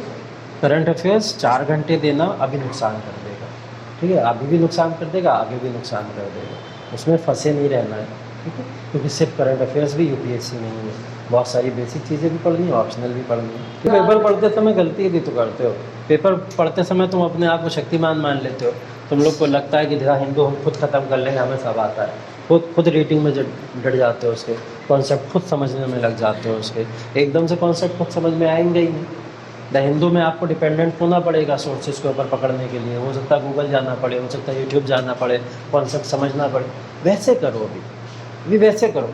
ये ज़रूरी नहीं है अभी आपके लिए। देखो बोलते हैं सब लोग और ये बात एसेंशियल है, ज़रूरी है कि अंडरस्टैंडिंग आपको खुद डेवलप करनी है अपनी। लेकिन मैं आपको ये बात आपके सोल्यूशन के लिए बता रहा हूँ कि कम समय कैसे लगता है। आधे घंटे में जीएस प्रीलिम्स के सारे फैक्ट ख़त्म हो जाते हैं हिंदू के अंदर, और आधे घंटे में मेंस की एनालिसिस ख़त्म हो जाती है पूरी की पूरी द हिंदू की। 1 घंटे में हिंदू न्यूज़पेपर ख़त्म, सिर्फ 1 घंटे में। और ऐसा नहीं है सिर्फ ख़त्म हुआ है, अब आपको पता है कि इसके अंदर क्या क्या कॉन्सेप्ट है। ऐसा कैसे होता है? ऐसा होता है जब आप लोग ओनली आईएएस के चैनल पे जाते हो, जब आप लोग जाके स्टडी आईक्यू को फॉलो करते हो, जब आप लोग बाइजू के डेली एडिटोरियल्स को जाके देखते हो। इनमें से कोई भी एक सोर्स पकड़ लो, वो आप लोग को विद इन आवर पूरा हिंदू का एनालिसिस करा देते हैं, पूरे हिंदू का एनालिसिस करा देते हैं। पेपर हाथ में लेके बैठो, पेपर ज़रूर हाथ में लेके बैठो, क्योंकि सेल्फ अंडरस्टैंडिंग के लिए पेपर बहुत ज़रूरी है। वहाँ से स्क्रीन पे देख के सब समझ नहीं आता, तो पेपर ज़रूर हाथ में लेके बैठो, क्योंकि बहुत कुछ लिखना होता है, उनको पेपर के ऊपर लिखते चलो। दूसरा ऑप्शन ये हो सकता है कि सिर्फ कीवर्ड्स उठा के नोट करो, सिर्फ कीवर्ड्स उठा के नोट करो। कीवर्ड्स अपनी कॉपी के अंदर नोट कर लो, सिर्फ अपनी कॉपी में। द हिंदू पढ़ा, बहुत सारे कीवर्ड्स मिलेंगे वहाँ पे, बहुत सारे कीवर्ड्स मिल सकते हैं। हो सकता है नया इकोनॉमी का कोई टर्म आ गया हो सकता है ज्योग्राफी के ऊपर किसी कॉन्सेप्ट के ऊपर बात हुई हो सकता है हिस्टोरिकल एविडेंसेस में कहीं मूर्ति लग रही हो, किसी टॉपिक पे बात हो रही हो। उन सब का क्या करना है? सिर्फ कीवर्ड लिखना है कि अच्छा ये टॉपिक इस दिन की न्यूज़ में आया था, ये टॉपिक इस दिन की न्यूज़ में आया था, बस टॉपिक लिखना है। यकीन मानो जब इस पूरी प्रिपरेशन के बाद में उस टॉपिक को उठाओगे प्रीलिम्स में रिवीजन से पहले, तो वो सारे टॉपिक आपको आते होंगे, ठीक है। सिर्फ कीवर्ड्स लिखना। और जो नहीं आते होंगे फिर क्या करोगे? गूगल उठाओगे, चेक करोगे, कॉन्सेप्ट आ जाएगा आप लोगों को। बस इतना काम करना है। तो ये सबसे आसान तरीका है करंट अफेयर्स को ख़त्म करने का। आज का पेपर पढ़िए जाके, और आज के पेपर में जो कीवर्ड्स इंपॉर्टेंट है उन कीवर्ड्स को बस एक जगह पे लिख लीजिए। ये ऊपर डेट डाल दीजिए, ये आज की तारीख के कीवर्ड्स हैं। फिर अगले दिन ऐसे करते करते आपको मुश्किल से भी कितने दिन पढ़ोगे? 300 दिन पेपर पढ़ोगे, तो 300 दिन के पेपर के 300 पेजेस में तमाम कीवर्ड्स आ जाएंगे आपको। और इन 300 पेजेस के कीवर्ड्स जिसने ख़त्म कर लिए तो आप समझ लीजिए आपको सब आता है, ठीक है। आपसे कुछ नहीं छूटेगा। तो जब आप एग्ज़ाम देने वाले होंगे, बोलते हैं ना जनवरी के बाद में ख़त्म कर देना चाहिए तमाम चीज़ें, कुछ भी नया नहीं ऐड करना चाहिए, मेंस में तैयारी छोड़ देना चाहिए, उससे प्रीलिम्स की तैयारी करना चाहिए। तो वो प्रीलिम्स की तैयारी में 3 महीने क्या करोगे? सिर्फ टेस्ट सीरीज़ थोड़ी देना है बैठ कर। ये जो मेहनत आपने करी है कीवर्ड्स इकट्ठे करने में, इनको भी तो पढ़ना है, इनको भी तो सॉल्व करना है। तो ये मेहनत आप उस समय कर रहे हो, ठीक है। तो ये काम करना शुरू करिए। अभी सिर्फ कीवर्ड्स को उठा के नोट करिए तमाम जगह, ठीक है। और कोई डाउट? क्लियर है सारी बातें? बस ऐसे तैयारी करिए, इन सबको करिए।